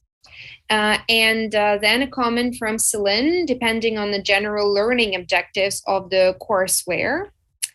Angela mentioned that it depends on the size of the initiative, compliance training versus new product, etc. And David, who's our very, very diligent attendee, who's answering almost all the questions. And again, we thank you so much, David, for your support. He said that it isn't choosing the proper metrics picked after doing a goal analysis or recognizing the needs of the client or organization. Nice, thank you so much. That's interesting. I should consider it like after the session, I think, yeah. All right, moving on. To understand which metrics will be particularly relevant for training in your company, like, just want to add my comments and my opinion to this, let's say, topic. I just want to share with you 2 steps that I would recommend following. Like, the first step is like asking what stakeholders need. So how to choose appropriate metrics. Just ask the stakeholders what they need. So to lay out the training evaluation strategy, first reconcile the expected metrics with key stakeholders. What do they consider the most important indicators? What will be the priorities for the assessment? Just keep them informed along the way and communicate your vision of the training results clearly. These kind of intercommunication is really important. The second step that I would recommend doing is like keep track of departments. What does this mean? If your company is large or has more than one department, it will be necessary to track how well different departments perform and what factors impact the performance. You should track if they enroll in a course, if they complete it, and how many overdue assignments they have. In eLearning, usually an LMS can help you with that. It will track and organize the stats on the course that was assigned, that was taken and completed with a metric called department group progress. Usually it is called this way. So to set yourself up for training for success, you need to have department heads realize the importance of training. Let them know about training objectives and how they can improve group performance. And your training goals should always align with business goals. Company departments, they are small business units within one organization. And even HR and L&D departments, they are separate business units that basically serve other units and help the entire organization grow. It's a high level of responsibility, really. All right. Actually, I have an example for you. Let's say that we have a business goal. In Q4, the sales team will close 15% more deals than were closed in Q3. This is the business goal. Then we have, based on this business goal, we have a training program goal. In Q3, each employee who is an element of the sales team will finish 3 courses to learn the latest trends in sales techniques and complete the knowledge assessment quiz with a 90% pass rate. So this was a training program goal. And now we have a learning objective. So we have 3 courses and we are to have at least 3 learning objectives. By the end, one of them is that by the end of this course, sales team will be able to conduct a successful meetings with clients. So this is the learning objective, at least one of them. Actually, this example showcases how you can link the KPI you want your training to impact to the business goal. Close 15% more deals than last quarter. The training program,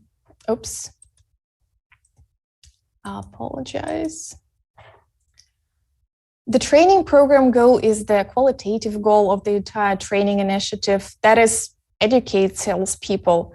And the learning objective is like to make salespeople more successful in communication with clients. And of course, all goals should correlate with each other and follow the SMART approach. I'm not going to focus on the SMART setting goal approach. I'm sure you all know that, and it was covered during the first session today. So let's just skip this one. So, all right, now we have goals and expectations for the training program formulated. We have training effectiveness metrics chosen, and we have finally decided to launch eLearning. But how can we actually measure success? To do this, when implementing eLearning, we recommend doing 3 main things. The first, perform a training audit in the company. The second, from 3 to 6 months later, we calibrate the training system. And third, from 12 to 18 months later, we track the effectiveness of the eLearning. So these are the steps that we recommend following. And first, let's talk about the learning audit in more detail. This is basically helps you analyze the current state of learning in an organization. A learning audit is a systematic review of a learning program to determine the program's strengths and weaknesses with the aim of guiding subsequent improvements of that learning program. An audit of the training department helps you find out what is working well and what is not working. And at this stage, we understand what steps need to be taken to change the situation for the better. Just consider this example.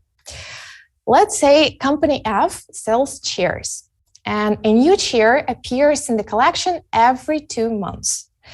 Besides that, the company has 1,500 salespeople who need to be promptly informed about all new products.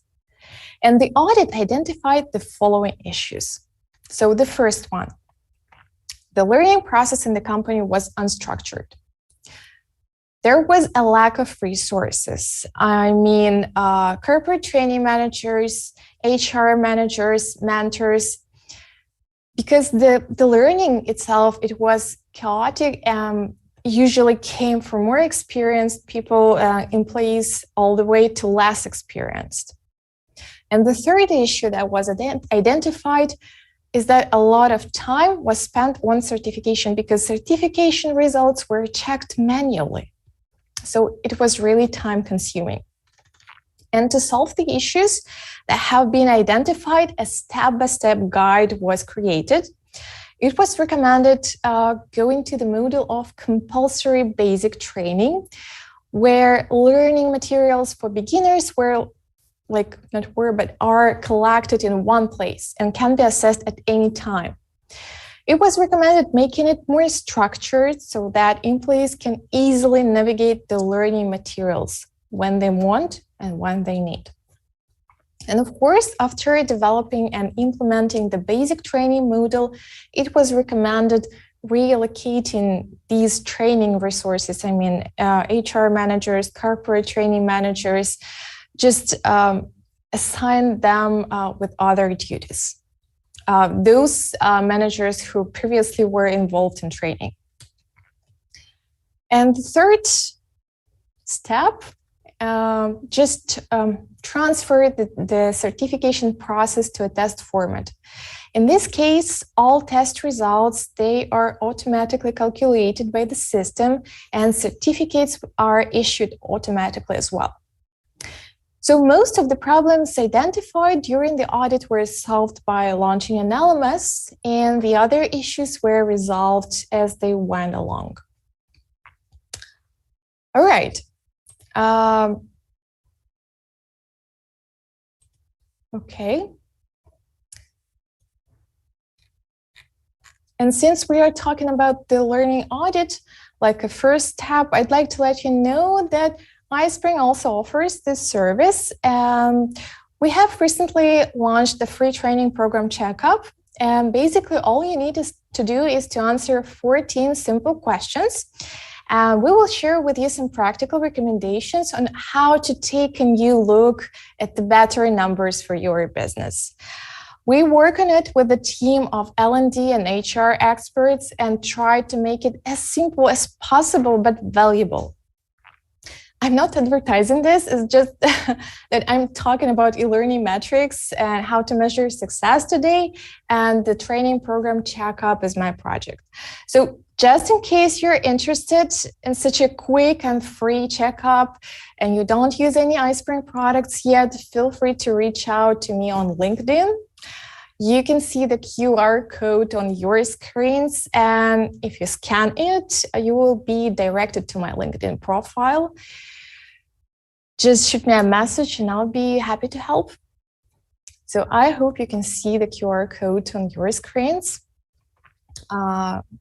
Let me just wait for a couple of seconds so that you have time to scan it. All right. Okay, moving on. So the first step was the learning audit. Then we are to calibrate the training system. During the audit, we got rid of everything that didn't work and launched an LMS. But you know, it's too early to think about a financial return on investment at this point. So during the first 3 to 6 months, it's important to calibrate the training system to understand who our end user is and what they need. Otherwise, you can miss and not achieve the desired results. One of the frequent practices is the introduction of distance learning for a specific department. Let's say the sales department. The goal was to create content for sales reps to increase sales. That company created a training program, that company F that sells chairs. They created a training program consisting of many micro courses. And after 3 months, do you know what happened? Feedback came in. The training didn't work. Folks, did you see what the problem was? Like, if yes, just share your guess with us in the chat. If you didn't, just text us no. I'm going to repeat the question right now because I don't think that the answer is obvious. A new training program, a new training system was launched. The company created many micro courses for a specific department, for a sales department. And this new training system has been calibrated like during 3 months. And it happened that it didn't work. So no results. Not bad, not good, nothing. Just like a waste of time. And I'm curious if you see what the problem was. While we are waiting for the results and the guesses of our dear audience, a kind reminder, provide your guess, maybe even a wild guess in the chat. And if you don't have any guess, just be honest. Let's say, no, I don't. I'm tired and hungry and I've got no idea. Go ahead, Natalie, share your actual answer with us. Maybe I can share my own guess, Natalie. Okay. Yeah, I was wondering if maybe that could be the lack of learning habit. So maybe the company employees were not in the habit of learning, that be micro courses or regular courses. It was just not something that they have already experienced earlier. That's why with zero habit, it's really hard to get started.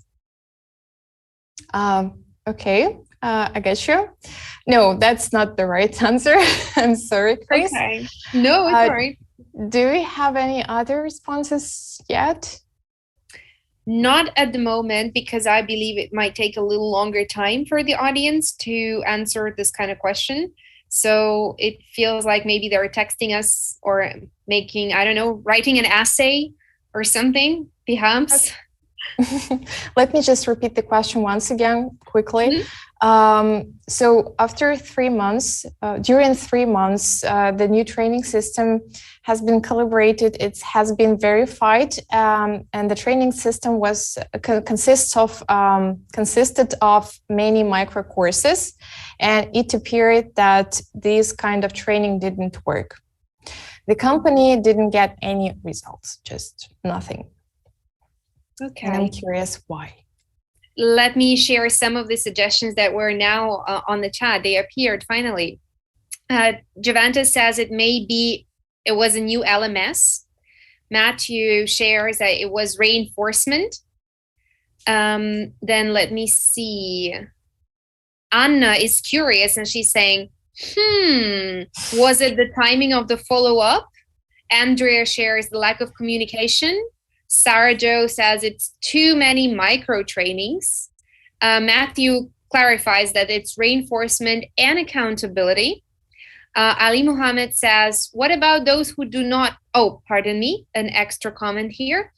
Let me see. Too many short trainings, no due dates or incentives, or users being new to software, not having bucket or behavior change. That was Emily. And Nathan believes that there was no assessment strategy tied into the course. Wow, we've got many more options. So I think, Natalie, we need to stop at some point and stop receiving the answers and just proceed and actually tell what kind of an answer there is. I feel like you could have written the detective stories of Agatha Christie. Okay, let me tell you the reason. Actually, it turned out that the company had several sales departments with different backgrounds. So there was a call center in which many inexperienced newcomers worked, and there was a division of seasoned superhero salespeople who worked with large customers, and basically they knew the product inside and out. So the micro courses that were created turned out to be somewhere on the middle level, and therefore they didn't work. Later, they realized that each division needed to package content in its own way in order to benefit from the new training system. So that is the answer. Okay. Based on this example, I'd like to share with you some things to consider when evaluating and calibrating training in the short term. The first thing is hot topics. It's important to identify the aspects of work that are, like sinking, and create courses that help increase results in those areas. We should also think of the benefit for the employee. It's possible to judge how useful training is for an employee by their performance. You can listen to their calls or read customer reviews. And if we talk about skills training, you can conduct a post-training evaluation and ask employees what they learned from the training. Another thing is employee preferences. For example, someone doesn't like to watch videos, while others find it difficult to digest information that they hear. And to understand what format employees like, you can conduct surveys. Again, surveys and quizzes. So to find out exactly what they expect from training. And after the launch, you also need to collect feedback. And if possible, make changes to the content, of course. And here comes, again, my favorite one. Just another thing to consider, just try to draw a portrait of an employee. Just try to describe a typical employee in your company. It's vital to know your users in order to speak the same language. If you communicate with adults 40 plus or 50 plus in the language of teenagers, they are unlikely to understand such content, really. And of course, we should consider first results. It's not about knowledge assessment, but about statistics. Let's say we created very easy quizzes and employees could have, so all employees could have a 100% pass rate. That's not good. And it means only one thing, that we should make quizzes more complicated. In addition, in the first months, we look at how many users logged into the system in general, how much time they spent on your courses, and what topics were the hottest. Speaking of time, Natalie, I'd like to jump in here just for a second, saying that we've got about 23 minutes left until the end of the session, which means that we will need to leave some time for questions and answers. So just wanted you to be mindful about that.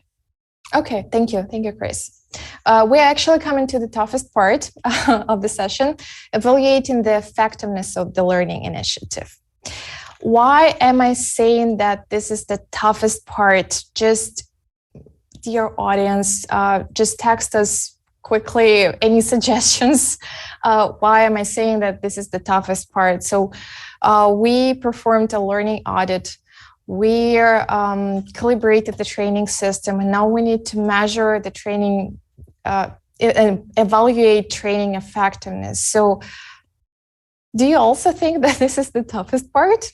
Like, in my opinion, it's the toughest thing to do, but you can disagree with me, and I'd love to change my mind and say, come on, it's easy.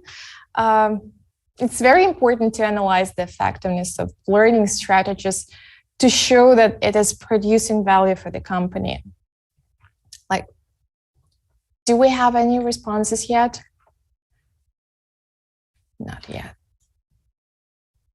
Not there yet. What do you say if I suggest maybe we could proceed and by doing so, save time? I'm sure the participants will enjoy answering the questions. They always do. Maybe we could still continue at that point of time. Okay, let's continue. I'm saying it is difficult to evaluate how much the launch of e-learning has affected the business, since many factors come into play. The economic situation, the customers' welfare, and let's say the seasonality, but there are some ways to understand if your business made good use of e-learning. And one of the ways is optimization of company processes through e-learning. If e-learning helps speed up processes in the company, this is quite a measurable result. Employees have lots of questions about the CRM system, and with e-learning, you can package frequently asked questions into a series of micro courses, and as a result, employees will be able to find answers to their questions quickly. In this case, the practical value of an LMS for employees increases. They will constantly use the system in their work because they know that it is faster for them to find answers rather than, just searching on the internet or asking colleagues. And the second way is to make an analysis of specific reports and metrics.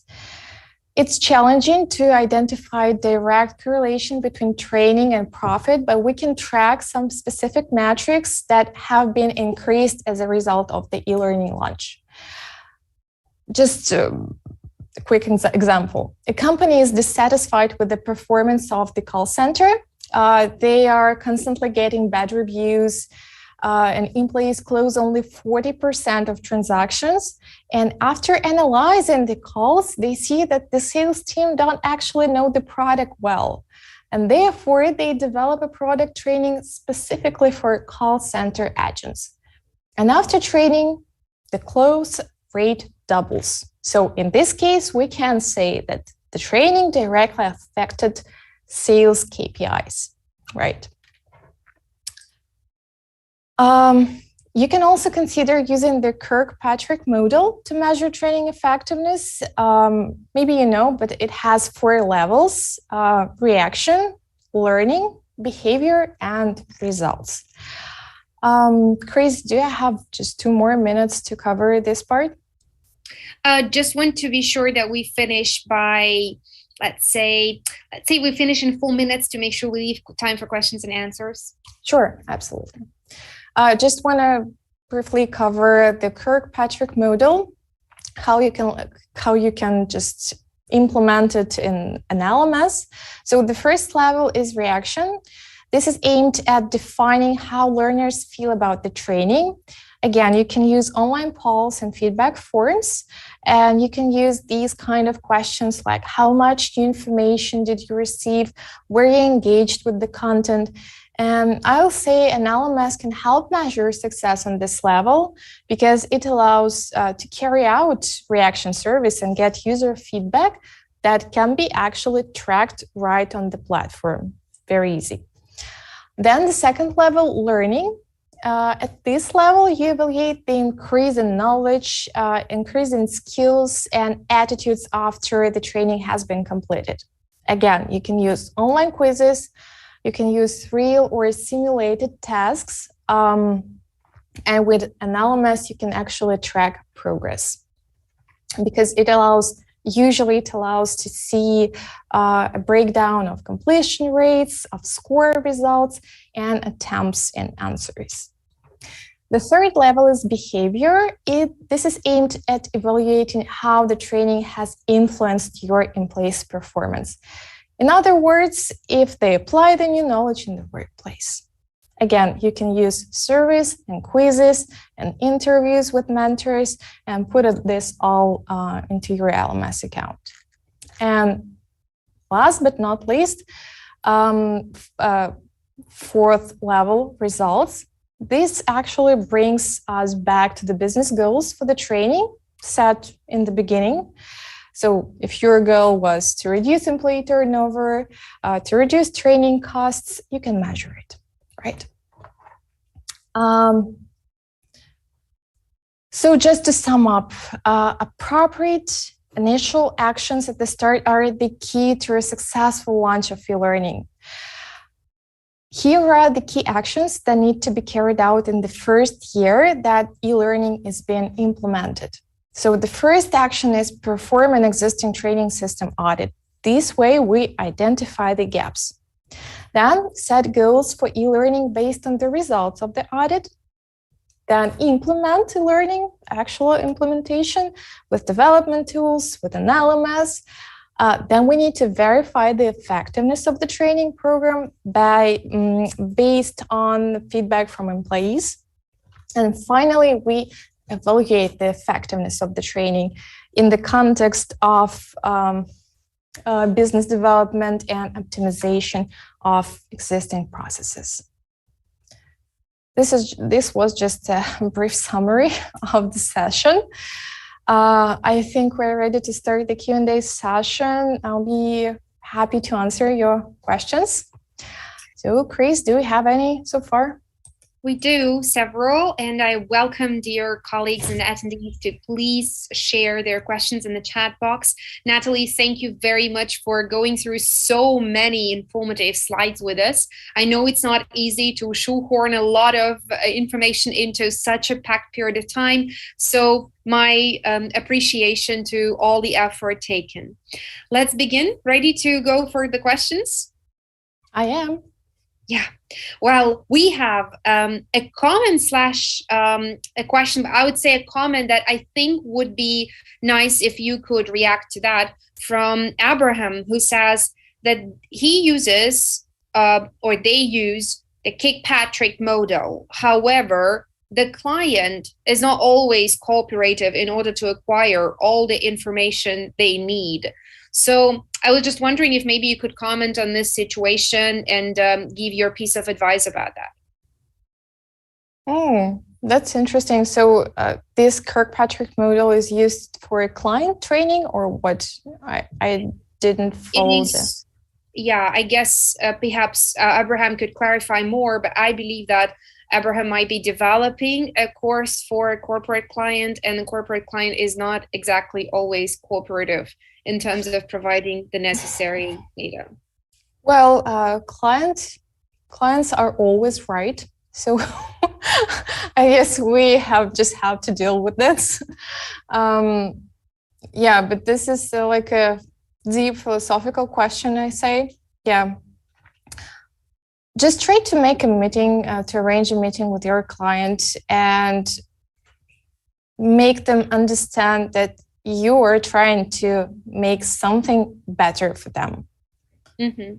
So you are trying to contribute to their staff development, so how they use this kind of training. I don't know that. So I think to arrange a meeting, this is the first step to take, just to explain why you are in need of this meeting. To show them your presentation, Natalie, by this link, and explain the benefits of the Kirkpatrick model, right? Yes. Maybe. Okay. Like, we've had quite a discussion in the chat regarding the surveys. So I see different participants are giving different comments about surveys being elective or non-elective, how they actually can help assessment. So I'd like you to please answer a question. If the environment or culture is less than optimum, how can we be sure about the survey feedback, asks John. How can we be sure about the service feedback? The survey feedback. The survey feedback. Mm-hmm. I think I would need a clarification on this question because I don't think I'm following it. Sure. Okay. It feels like perhaps the environment or culture in the company might be a bit toxic, or feels like it's just not exactly open and transparent. It's just my guess, but John maybe will be able to clarify. Let's take the couple of other questions then, while we're waiting for John's clarification, right? Mm-hmm. After we have the results from the matrix, how would you measure the progress, say from 2 or 3 months after the initial training? So it depends on your initial goals. Mm-hmm. We have defined training metrics, right? Mm-hmm. 3 to 6 months passed, and we are to understand where we are at this moment, right? Mm-hmm.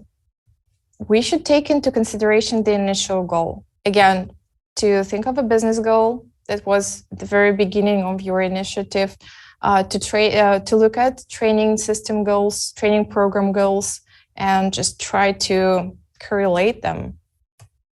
Mm-hmm. Right. Thank you, Natalie. John is clarifying. It's that he's saying we are not sure that people are being honest. So how can we be sure about the survey's feedback? I think this is all about the company's values. Mm-hmm.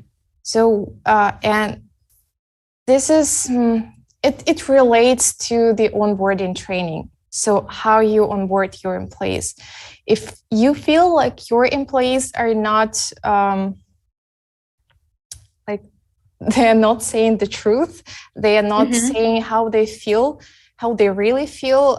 I would say that this is the onboarding issue, the onboarding training issue, really, because they don't get the company value, or you don't bring the company value to them in a correct way. Okay. So again, this is my wild guess, and yeah. Right. Yeah. Okay. Totally. Maybe the question is not exactly relevant, but let me give it a try. And if it's not up to your expertise, maybe you will forward it to some of your colleagues or recommend whom to contact in iSpring. The question is all about the assessment models. So the question is, have you used another type of assessment models outside of Kirkpatrick, says Nathan? If so, which ones? There are plenty of them, really. I even have a link with a list of different evaluation models. If you want, I can share it with you. But yeah, this was my recommendations, and these were my recommendations. And I was talking about the Kirkpatrick model. But yeah, I can share this information with you if needed, or you can just Google it. Oh, no, I'm sure that people would appreciate your personally tailored list of preferred models or preferred sources. So we'll be very happy if you could do that after the streaming, of course, and after you relax a little bit. Was indeed a challenging type of thing. A couple of more questions. Are we still okay? You still have enough energy to answer? All right, let's give it a go. The question would be as follows. Do e-learning strategies actually differ from company to company, or maybe they should be different? They do. They definitely do. We are all different. We are working in different industries. We are from different companies. We're different people with different experience, again, different level of experience and expertise. So it can be, like both companies are from the healthcare industry, but the company size is different. And of course, the learning strategy will be different because one company, the first company has 4 departments and the second company has 10 departments. So again, in my opinion, I think that e-learning strategy, it's always different for each and every company. And according to your experience, which would be the most difficult type of activities to start with? I love this question. Okay. So when you mean when you start a learning initiative, what is?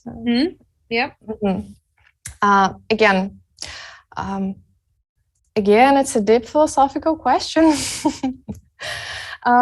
In my opinion, the most difficult thing is to realize that you are ready to go with it, that you are ready to start with it, you're ready to put your time, your effort into this initiative, and you're ready to face challenges and roadblocks.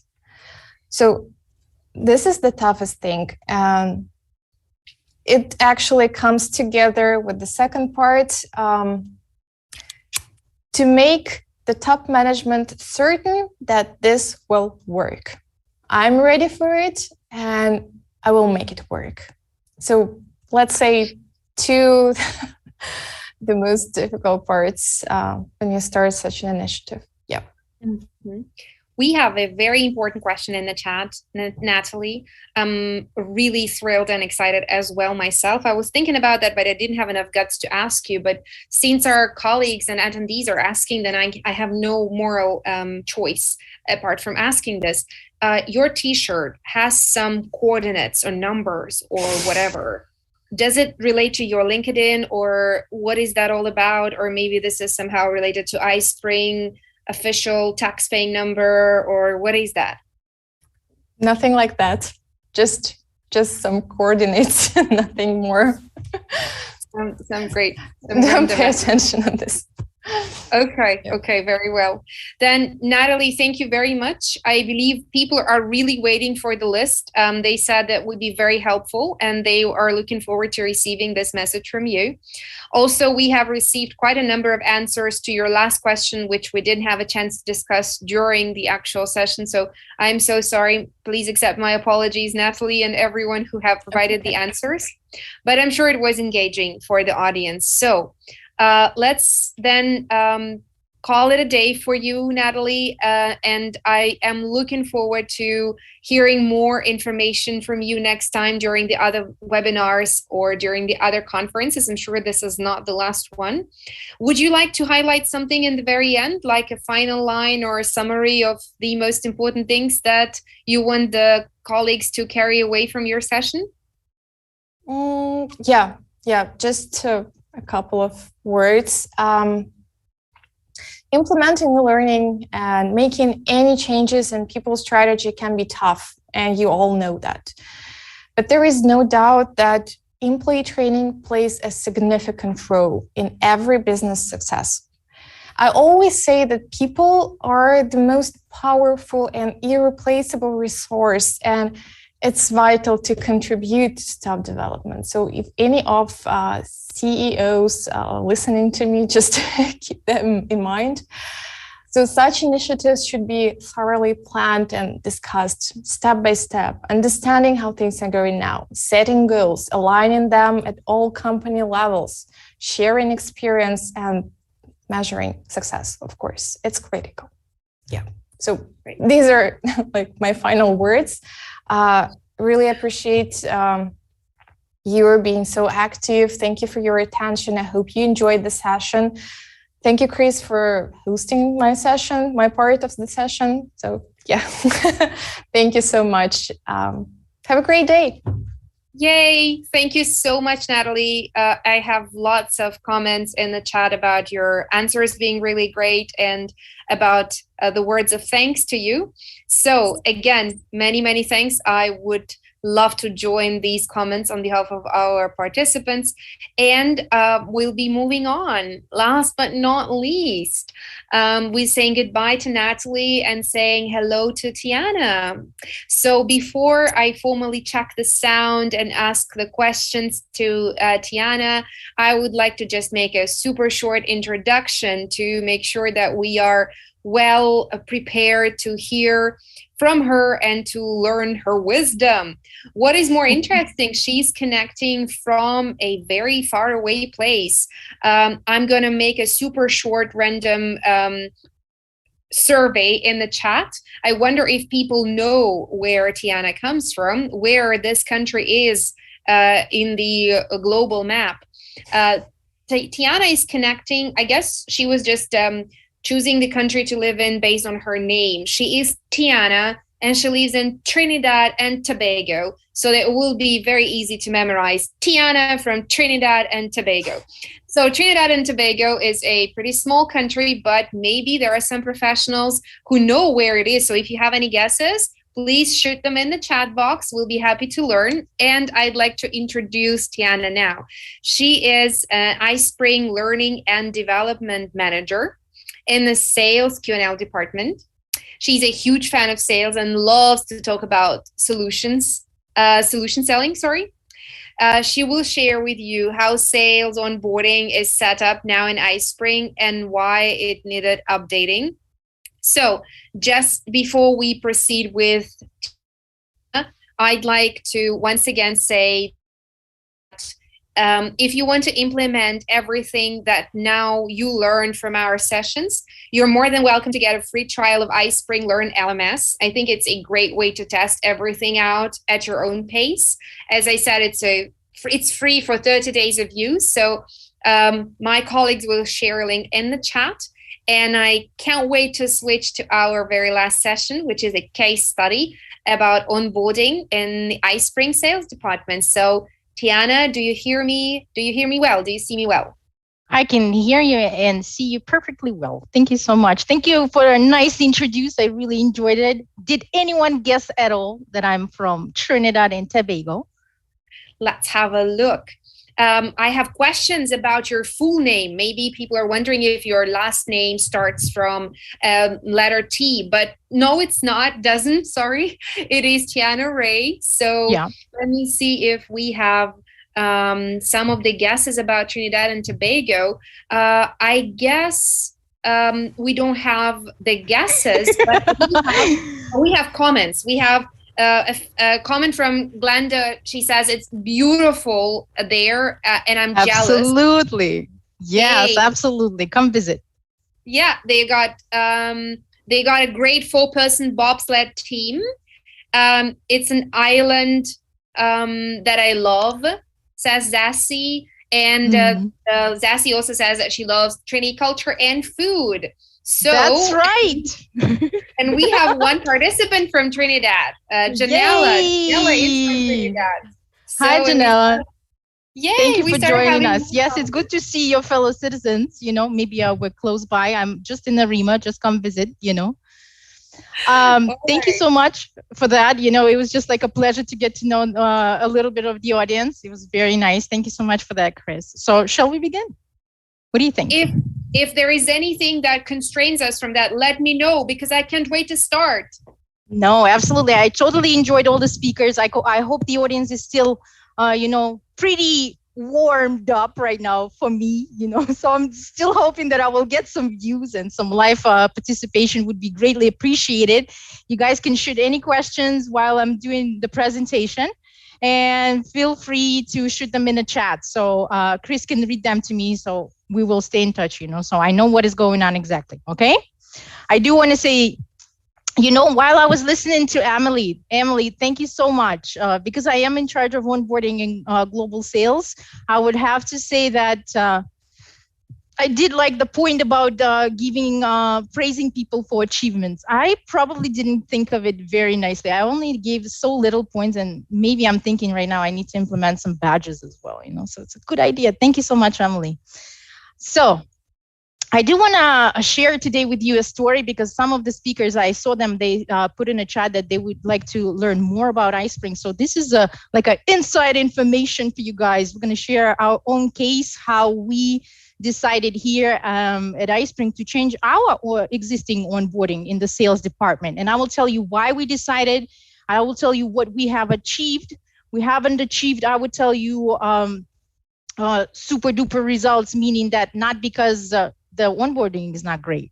It is great because we did our best, but the thing is that we only implemented it, I would say only after the first quarter, in the first quarter of this year. So just, I don't have that much of the data for you, but I will tell you the story.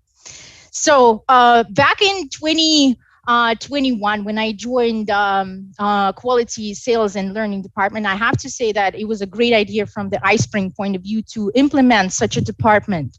So I do have a questions for the audience, like if you do, which department is in charge of the sales onboarding in your company? So Chris, if you just shoot me the answers, and I'll tell you why I'm asking. Because previously we didn't have a specific sales quality and learning department in iSpring. And with the implementation of this department, which I joined, and I'm grateful for, we have made so many changes, and we have seen so much progress with the sales guys that we are dealing with these days. So just kind of curious if you have any specific department in your establishment. Do we get any answers as yet, Chris? Because we have this little delay in live streaming from where we are now to the actual time when it's being transmitted to YouTube, I think we need still 10 to 15 seconds. So maybe you could share a bit of your experience, how it's organized in the client's companies, or... Yeah, absolutely. I will tell you then the brief story of I will set up the scene for you. The thing is that we used to previously, when I joined sales quality and learning, we only used to have at that time, I would say about 80 to 100 sales guys. As of now, our company has more than 150. So you see our company is growing, it's scaling up, and we do and the onboarding that we had in place, it really needed to be updated. And that was the idea of us actually doing that. And also because I am a learning and development manager, what my responsibilities are basically making teaching sales guys how to sell. But at the same time, I have encountered so many things when I was providing this individual development plan and the coaching, that not all the sales guys who we have in team are like familiar with the things that they should be knowing from the onboarding. So that is why I would say that we needed to make the changes. But I will tell you more in details. Do we have any answers as yet? Yes, we do. Okay. And this is that Celine mentions from Canada that she has this L&D department in charge of that. Okay. Juventus says they don't have a separate department. It's just an onboarding team. John mentions that John from Sydney, I remember that, mostly is collaboration, sales and HR, which is interesting.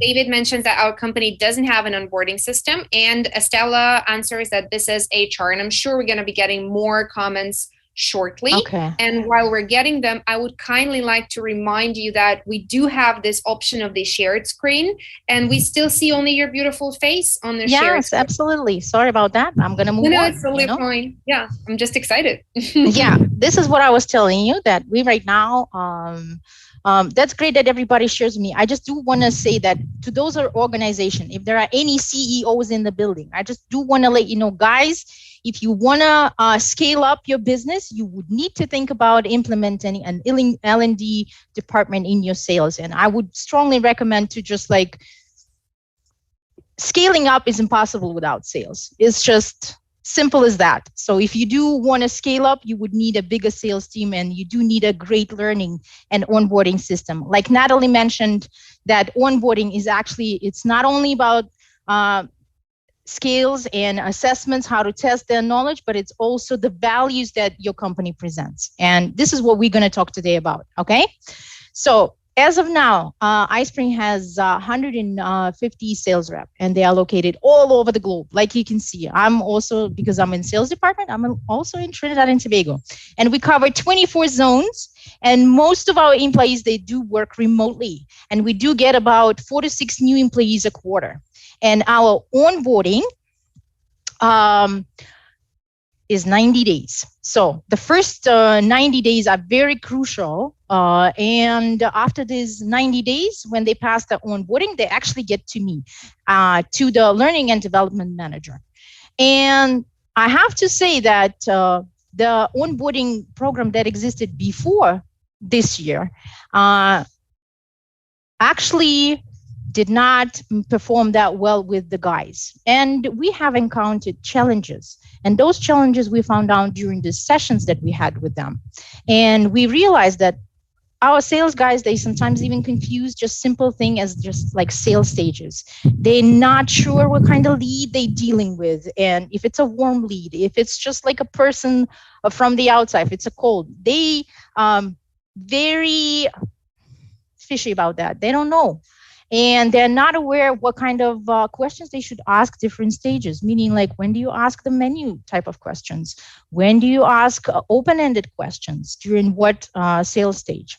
And when we looked at and analyzed all the demos that they used to do and the conversations that they had with the clients, we realized that most of the things that they do not present the value. We saw them talking about the features that our great product have, but how is it valuable for this specific business? They were lacking to answer that. And they also didn't know all these levels of decision makers who participated in the process of buying a software, right? So, and they also, we even saw such things as my biggest thing is not setting a goal for a call or a meeting. They were not planning their days, and they also had difficulties understanding like this. If this is your target, how are you supposed to reach it? So I cannot say that it's only me who did the onboarding for our sales department. I would say that I did have help from my colleague, and I have to say that all these difficulties, they made us realize that we do need to change. And if the change needs to be done, you have to have, first of all, a vision, right? So when you want to change something, you have a vision. And first of all, we wanted to shorten the process, the onboarding process. What do I mean by that? Previous onboarding used to take, it was still 90 days, but at the same time, we also worried about the fact that people did not start making trial calls earlier than they were supposed to. And this process of onboarding, finishing all these courses that they had to take, it would take sometimes longer than 90 days. And that's why we wanted to make sure that this program has to be, the onboarding has to be rapid, short, but it's to the point, and it has to be divided into certain days, certain activities, you know. And it is a learning path, just like Emily said, you know.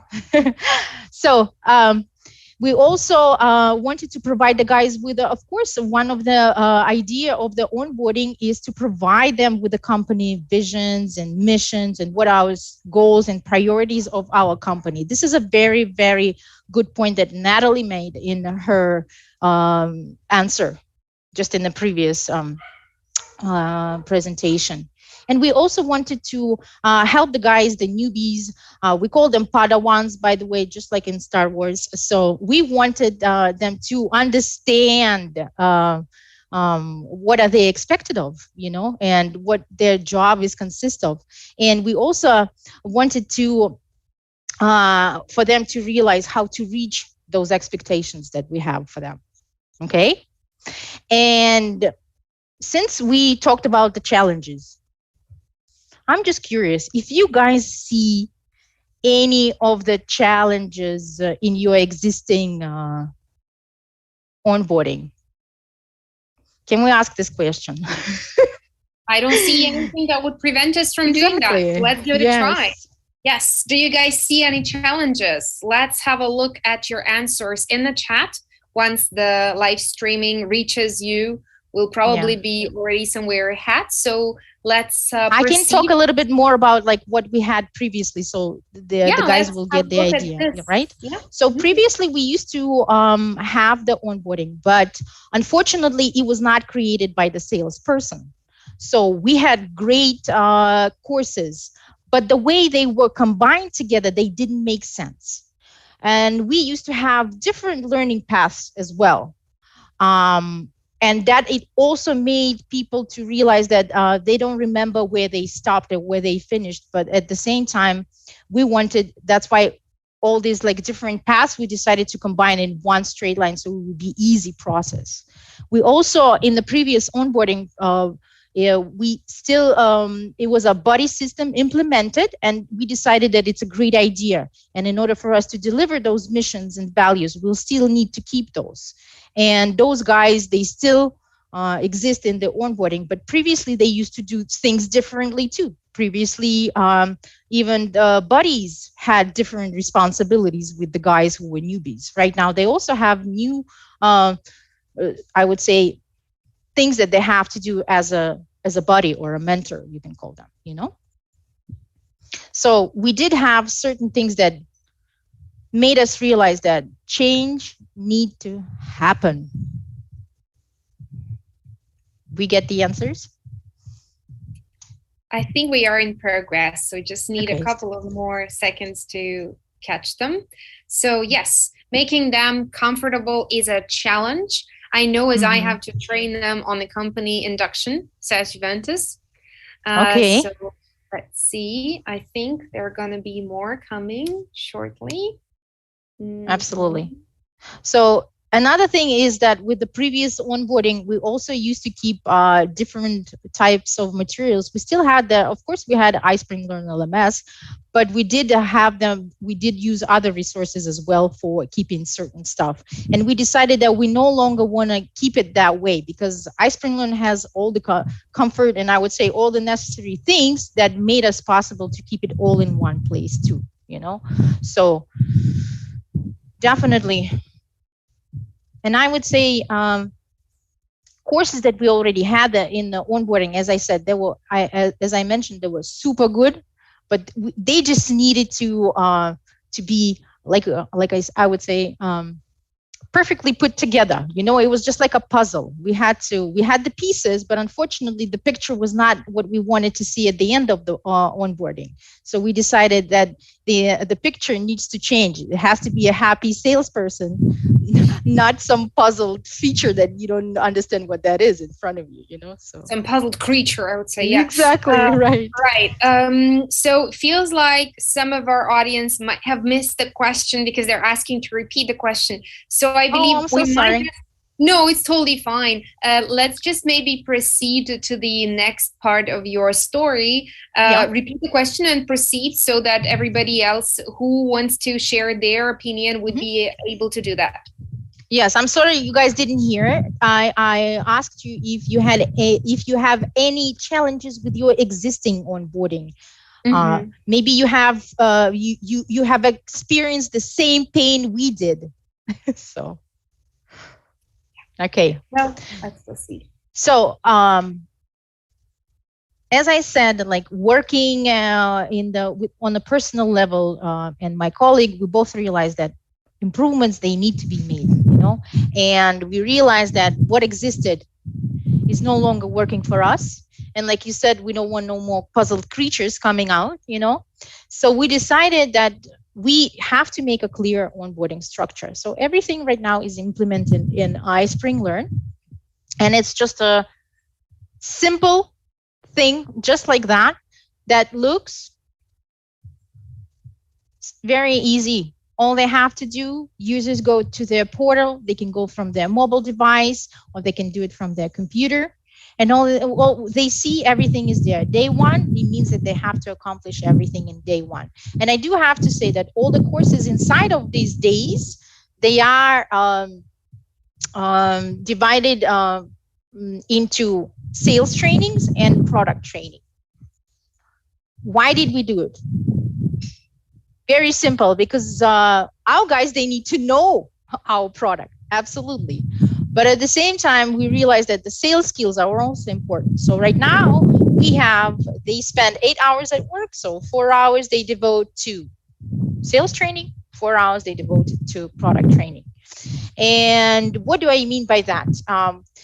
Sales skills are tested with us, and we test them through the assessments and assignments. What is that? Basically, I would say that our guys on the second week of the sales training, they have homeworks. They have to do it. We check in their knowledge. Simply because on the second week, we introduce them to our sales methodology that we use here at iSpring. And they have to be familiar with that. They have to realize who is our ideal client profile. And they have to understand what are the businesses that we help, and what do we help with. All these questions, they have to know the answer. So we wanted them, as I said, if you remember, we didn't want them to be more feature oriented. We wanted them to get into business so they can understand what is going on, what processes are happening. And that's why we put them together into the assignments and assessments. Have we received any answers, Chris? I kind of feel like I'm rushing. We have. No, it's totally fine. There were many answers, and many thanks for repeating the question. Lack of collaboration between departments was a challenge. I believe if we collaborate on different aspects of onboarding and create a cohesive process, it will be a better experience for the employee. This is what Anna says. Okay, Anna. I feel you. Yeah, Estella says, yes, a lot of challenges. I have to expand on our onboarding. HR coordinates our onboarding. We provide mental health services. We have our professional teach in person onboarding, and some is done online. Teaching onboarding, sorry. We have made lots of changes in the last 4 years as we remove things that do not work, plus adjusting to pandemic. Then Celine was saying that updating is the major challenge because it has to be done on a regular basis. Updating, yes, it's not just a regular basis. Here, I would have to say, I'm sorry, what was the name of this person? Updating? Celine. Yes, Celine. Very good point. I totally agree with you. You see, because but I would recommend probably, like, from my experience, I'm thinking right now, because the first quarter is gone, second one is finishing up. So I'm thinking that, like, and you get the ideas, like today conference is also, you get the ideas, like what like minor things that maybe need to be changed. And I have to say, getting the feedback from your newbies who you try to use, like, and test on them your new updates on your onboarding, I would say that their feedback is very important too. So listen to them as well, you know. Okay, continue, Chris. Thank you so much for that one. What do you want me to continue with? I think we're good with these answers, and okay. We have a couple of more comments, but I'll probably leave it to the end of the juicy part of us. Okay, goody good. So as I said, we combined the how do we test their knowledge? We test it through the assessments and assignments. And I have to say also that we decided, and it's like a thing with our departments. Some of the guys mentioned that they lack the collaboration with the different departments. I'm very grateful for our tech ninjas, and I want to thank them again, that they helped us to actually combine it all together, because they used to have a different system in place as well previously. They used to check their knowledge on with the different things. They used to just like send them a document on their Outlook, you know, and it was just kind of not what we wanted to see anymore. And at the same time, I have to say that these guys, they are also, if we would speak about the buddies, our sales guys, they have two buddies. One is a product buddy, and one is basically a sales buddy. Okay, so that's why these buddies, what do? They are the people who actually help you. They take you by hand. They don't push you. Nobody's here to get rid of you. That's the thing. That's the major thing that all of our employees, they have to realize. We don't want to get rid of them. We just have these older brothers and sisters who actually help them, who take their hand and they say, okay, here you made a mistake. Maybe you can think it over. Even in their homeworks, I see how like I check those homeworks sometimes myself, you know, and I see like what this person, if I needed more answer, what do they think about it? So, you know, having a remote worker, this is a perfect, I would say, like assessment and assignment is a perfect way to speak to your, definitely to your employees, to your newbies, you know. And buddies, they are perfect to provide company's mission, visions, our goals and our priorities, okay?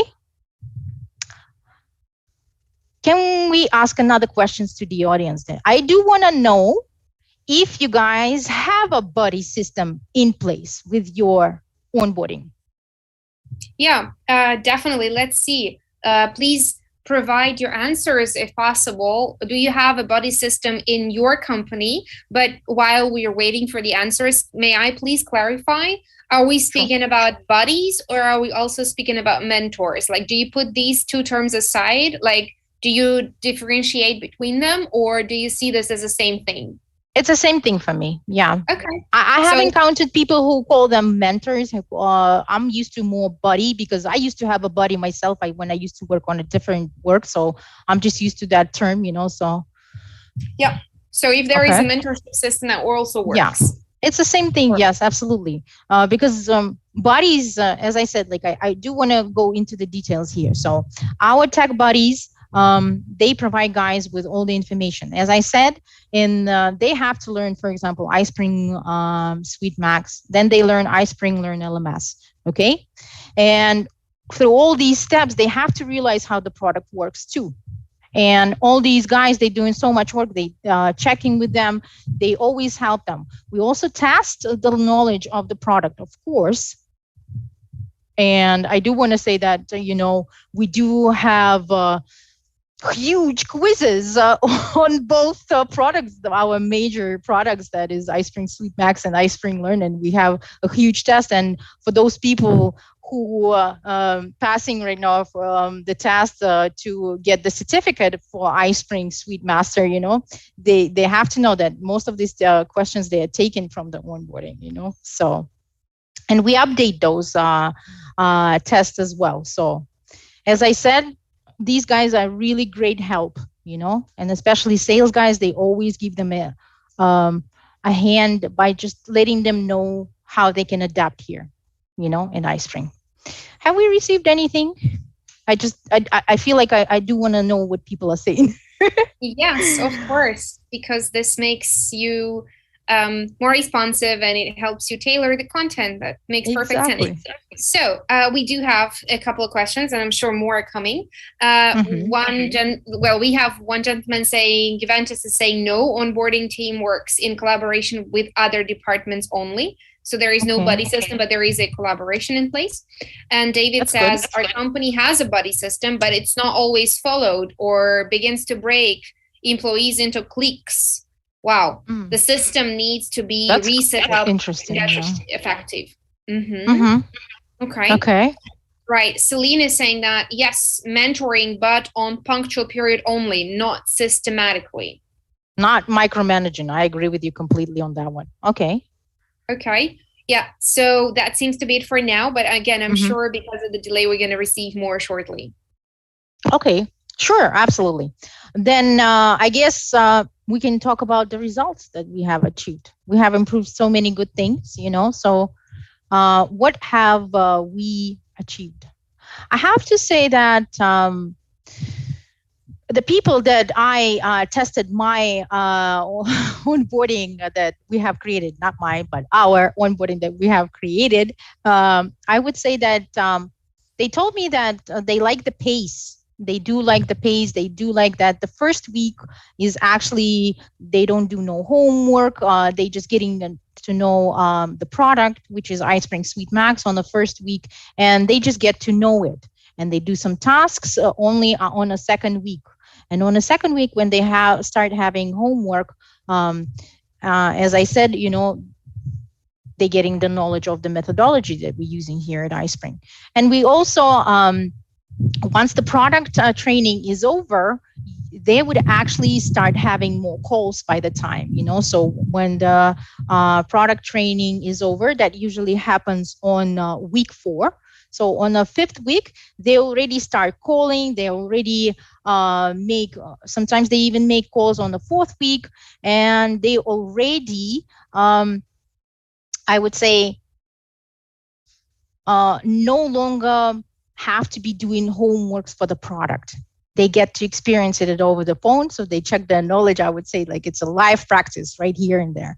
And it's still a very good pace that they get. And we realize that we're also dealing with people. So if the people need more time, we want to give them more time because we're all different, right? And we also improve their engagement, meaning that the courses we have combined right now, they are different types of courses. Some of them are videos, some of them are just interactive, some of them are simulations, role plays, and they get all kinds of different courses. So it's always more engaging that way. And we did shorten the time. As I mentioned, our used to be existing onboarding, our guys used to call on maybe on after the second month. And right now we get the results already after the first month. And we combined, I'm proud of that one, as I said again, that we managed to combine product and sales training together in the same platform, in our learning and management system. We also improved the buddy system. Like I said, thank you guys for answering all these questions that I asked about the buddies. And we did actually collaborate with a lot of departments. And I have to say that I'm very grateful that HR allowed us to do it. And I'm very happy that they took it off their shoulders, and we were happy to take it off. We are very grateful to the tech support who helped us with the product training. We're also very grateful to our IT department who helped us with all the different accesses to all the different programs the newbies are using and all our sales guys are using. And we managed to collaborate with our department managed to collaborate with everybody, and we all got a positive feedback. I would have to say that right now in my individual works, I definitely see that the guys that I'm talking to, they know exactly, they have I see the progress myself, how they talk. We also have weekly meetings where we invite all these Padawans, all these new Padawans to after the first month, so they can get to know more about sales, where we actually talk about sales. We discuss the calls. We also watch some webinars. We also discuss some hot topics. We also discuss subjects they want to hear about. So I would definitely say that I really like the results that I'm seeing right now. I'm looking forward to the end of this quarter so I can get more information and see how well the learning track is going by our guys. And that's it. We will see what happens next. But I have to say, like I mentioned earlier, that probably would need some updating regarding the points and badges system. That also made me think about it, and definitely probably something to look into. All right. Thanks, Chris. I have nothing else, but I really would like to hear questions. Yay! I'm sure it's not that you don't have anything else to say. I'm sure you have lots of things to say. Absolutely. You want to be more specific in your delivery. So I'm looking forward to receiving the questions, Tatiana. The first question we have received is whether this is the wind in your microphone. Are you somewhere close to the beach, or what is that exactly happening with that sound? People were very curious. I'm sorry, my crisp minutes ran out. I did have my perfect program that I used, but unfortunately they ran out for some reason. I have to renew them. I do apologize for this inconvenience. I am in Trinidad and Tobago, so it's quite breezy out here these days. I have to say, I'm so sorry about that. If you guys didn't hear it. No, it's perfectly fine. It gives a certain charm to the presentation.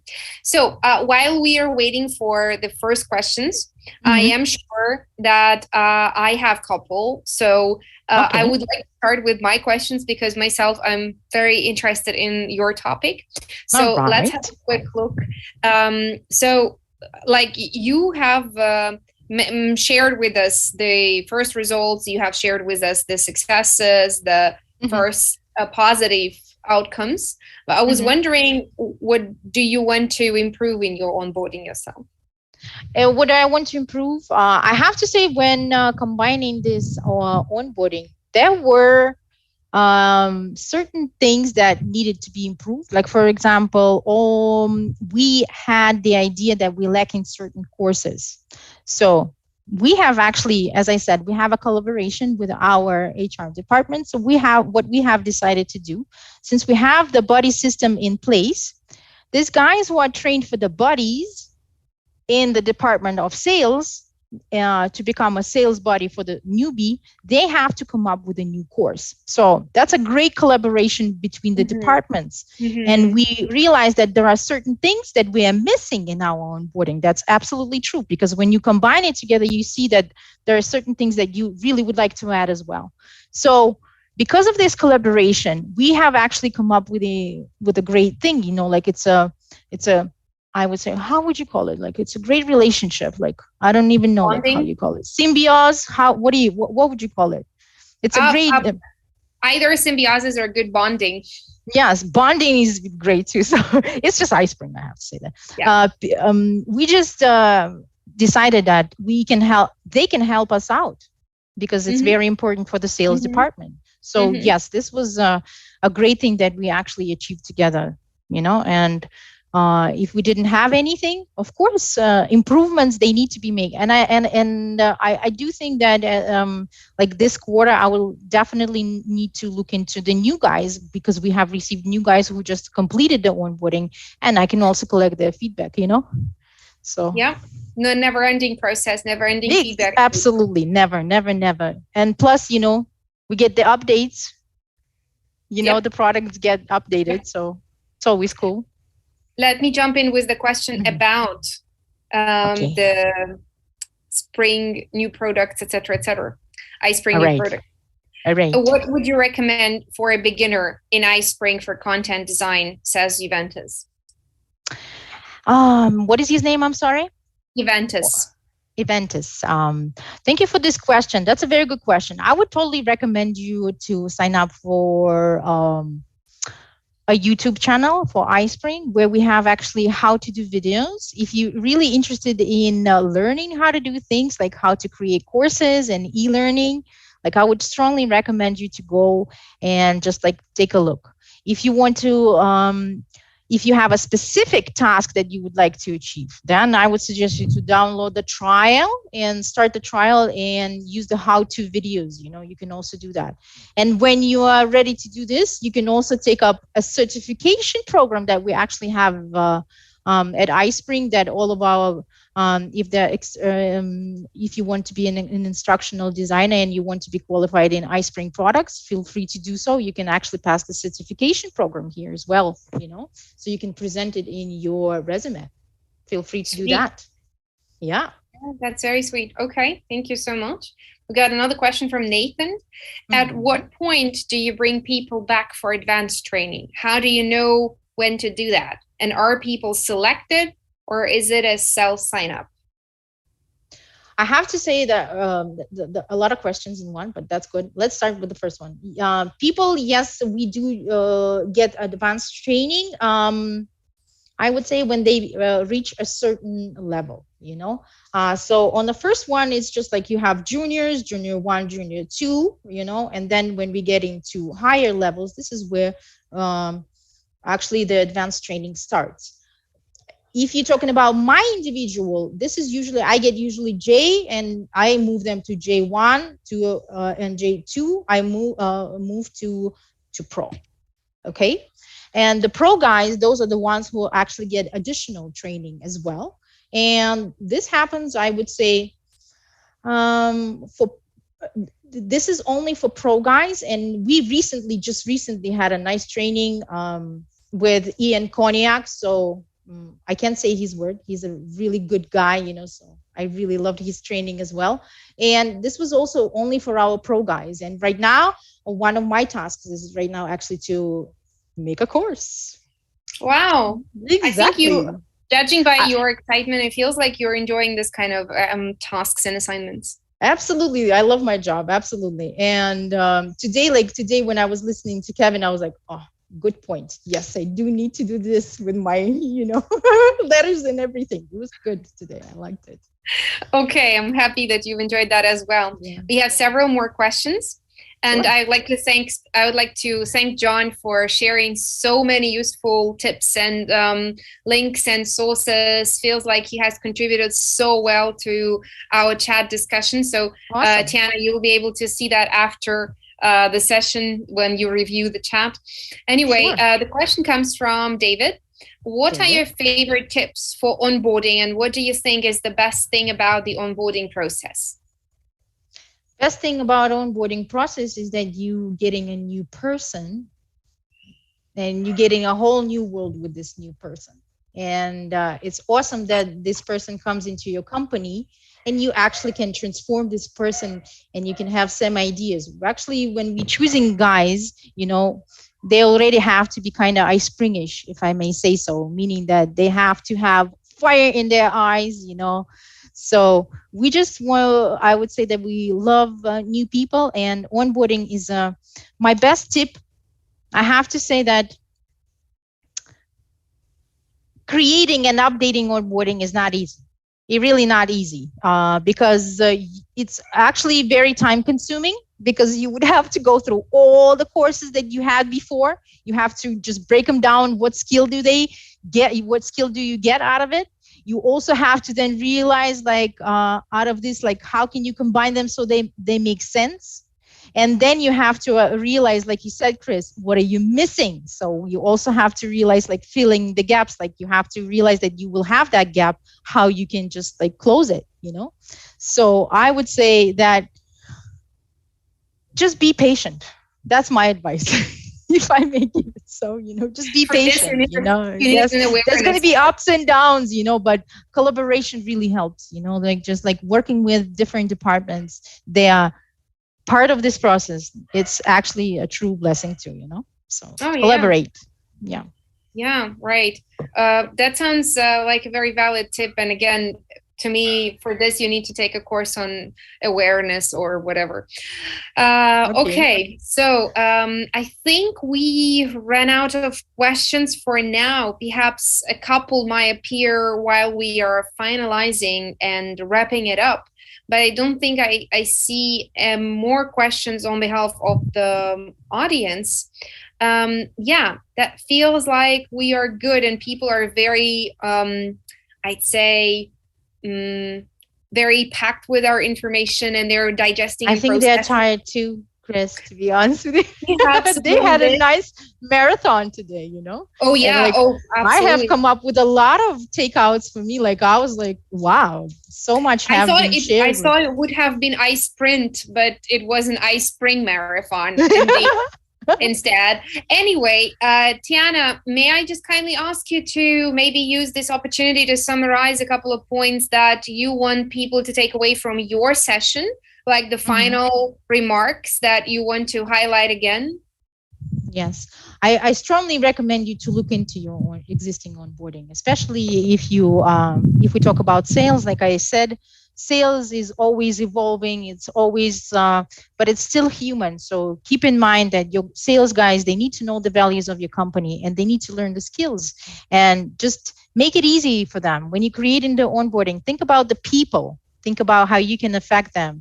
Don't overload them with things. Just let them process. If you think about like the buddy system, if you never had it, and if you're thinking about it, maybe it's a good way right now just to think about it, because having a person, even just like from far away on a Zoom, it's already helpful that this another person, this sales newbie or the Padawan that like we call them, they see them, you know, it's very important too. Human touch is always important.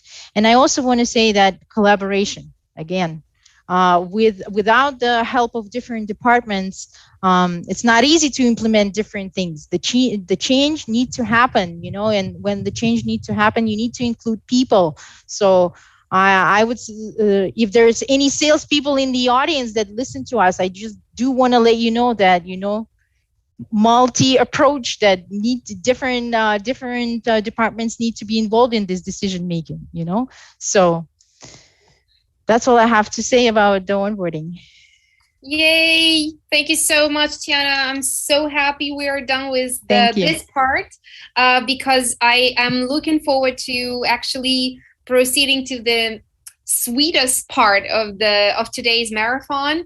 I want to thank you again for being so passionate, and it's usually extremely challenging to be the last person speaking, usually because there is, you know, low energy in the audience, and you've also already heard so much and you also want to process this information, but at the same time you need to deliver.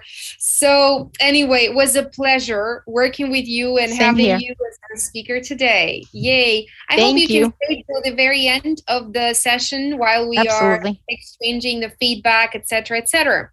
Right. Sure. Well, ladies and gentlemen, what a meeting it was. I was very engaged myself as well. Almost, what was that? Almost 5 or 6 hours. I lost track of time. I'm so sorry. Non-stop of these speeches. Well, not exactly the speeches, but they were mostly the experience sharing, the stories, the answers to your questions. And I do hope that we satisfied your expectations and we have provided this teaser for tomorrow. So I see thank you words are coming for Tiana, are coming to Tiana for her speech that she has delivered, for her answers to the questions.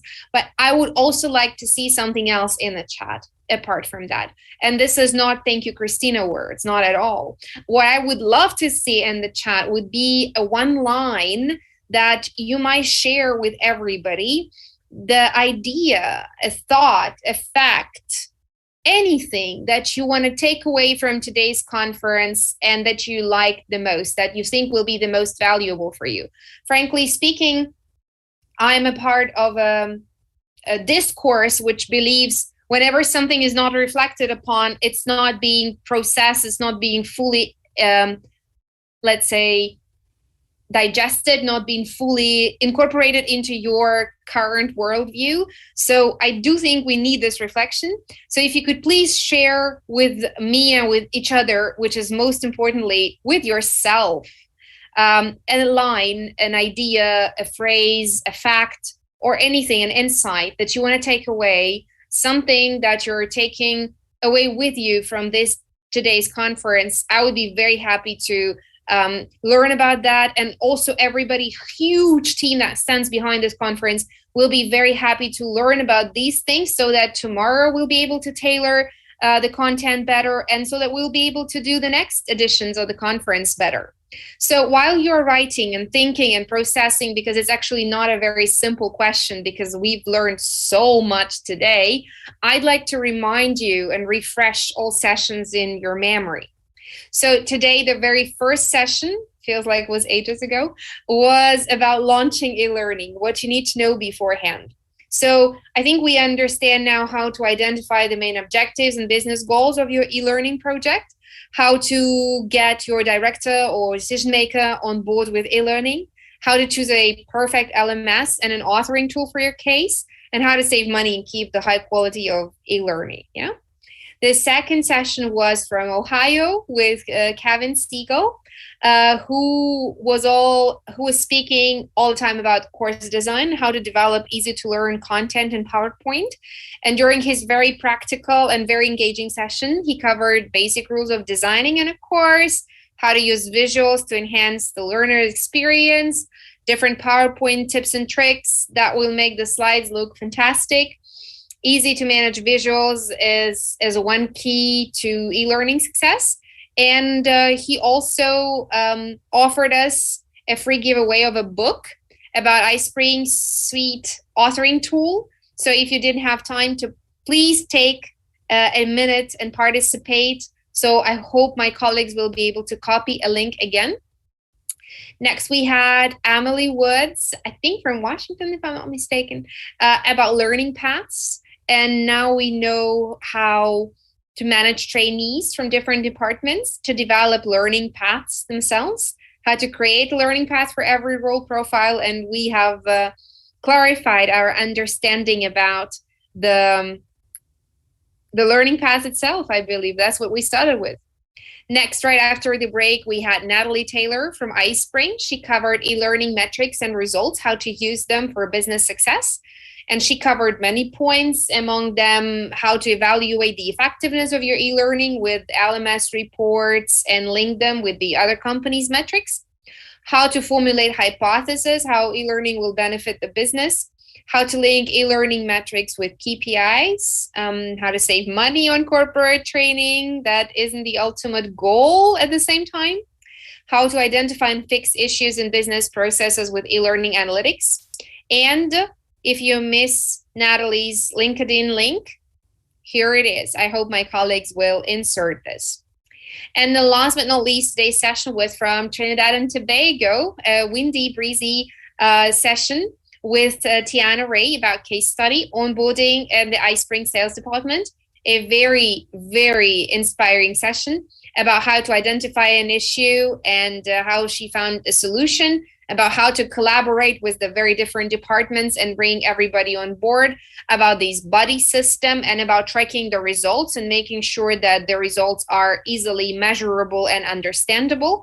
And we also had some follow-up questions on how we can assure that the next iteration of onboarding is going to be even better. So if you did manage to attend one or the other session today, not to worry.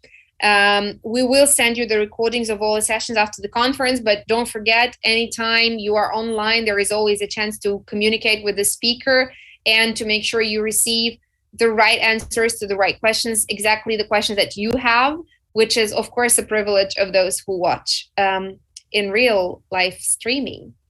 So let's have a quick look at what you have proposed as the most important session takeaway. So let me read it out loud. So Juventus has calculated 5 hours, 45 minutes. Yes, my poor legs and my poor back. Right. The ideas that we have received were Kevin with design and how to build the visuals and the wow factor. Mapping out content and analyzing what belongs together for a learning pitch. A lot of information that people enjoyed, but Kevin was the tools and tricks for creating different PowerPoints were really helpful and engaging. Kevin was fun and kept us engaged, and Emily was as well engaging and kept us with the good energy level. No matter where in the world we work and what business we do, training is important and people needs are very similar. Exactly. I totally agree with you here. Thank you for the great first day. The mapping process was very informative, says David. We also have Sarah Jo. She said, I really soaked up everything today and I'm a brand new to eLearning L&D, but I love the CCA tool and I will bring that to my team. I also found how to pick the best metric and I also feel I know more lingo. Celine says tools and fonts from Kevin and how iSpring suite is tailored for PPT, which is a huge asset. Perhaps the first presenter could reflect on the session facilitated by Kevin, says John. Thank you, John, for sharing that. The onboarding seminar was very informative, says David, referring to Tiana's webinar. And we learn something every day if we are open and ready for it, says Estella. Learned a little something from each presenter, but Kevin was definitely engaging and enjoyable. And David says, I don't think one portion can be calculated. I feel that each segment provided all of us with facts that we needed. And probably the final one that I'm going to read out loud is the one from Juventus. Learning is a journey. You learn something new every day. We couldn't agree more. This sounds like a motto for our conference and our activity in general. So I really, really, really want to thank you all, guys. This was extremely, extremely pleasant for me to be with you because you were very engaged, very focused, always answered our questions. And I felt like, even though I don't see your faces, I can't look into your eyes, I felt like I was with you throughout this almost 6 hours. But the good news is tomorrow we'll have the second day of our online conference. And let's look at our schedule, what we have prepared. Tomorrow we'll meet 11 a.m. EDT at the iSpring YouTube on a different link. Pay attention, please. A different link. You will see that in the chat. We will also send it to your email address today. Tomorrow we will cover topics about scenario-based learning, how to build a role play from scratch, SME relationships, subject matter experts, how to sell e-learning to your employee as well. So don't miss out on all that fun. I'm sure we're going to have very engaging speakers. It's going to be real, real fun. By the way, we will have a workshop tomorrow, and I think it's a great chance to create something that you can do with your own hands under the supervision of professionals. To participate in our workshop, do not forget to download a free trial of iSpring Suite. You'll see a link in the chat as well. So also, if you want to practice running your training and implementing all the knowledge, please get a free trial of iSpring Learn LMS as well. iSpring Solutions provide an authoring tool and an LMS with an unparalleled support. It is a great way to kill two birds with one stone. And if you have any questions, please don't hesitate to send them to Nadia Spellman. This is nadia.spellman@ispring.com. She's our community manager, and we'll get back to you as soon as possible, I'm sure. Maybe not exactly right after the meeting, because we will all need to take a breather, but still. So have a great end of your day, wherever you are, or maybe even a great morning, because we see all the geographies from Kuwait to Johannesburg, from Sydney to Trinidad and Tobago. A reminder that tomorrow we'll meet at 11 a.m. EDT on this YouTube channel, different link, but this YouTube channel. And I will wait for each and every one of you to come once again. Many, many, many thanks. Sincere thanks from the bottom of my heart for all your input. And the very fact that you're so enthusiastic makes me stay strong throughout this 6 hours. So guys, hope to see you tomorrow. Thanks for all your comments. Bye-bye.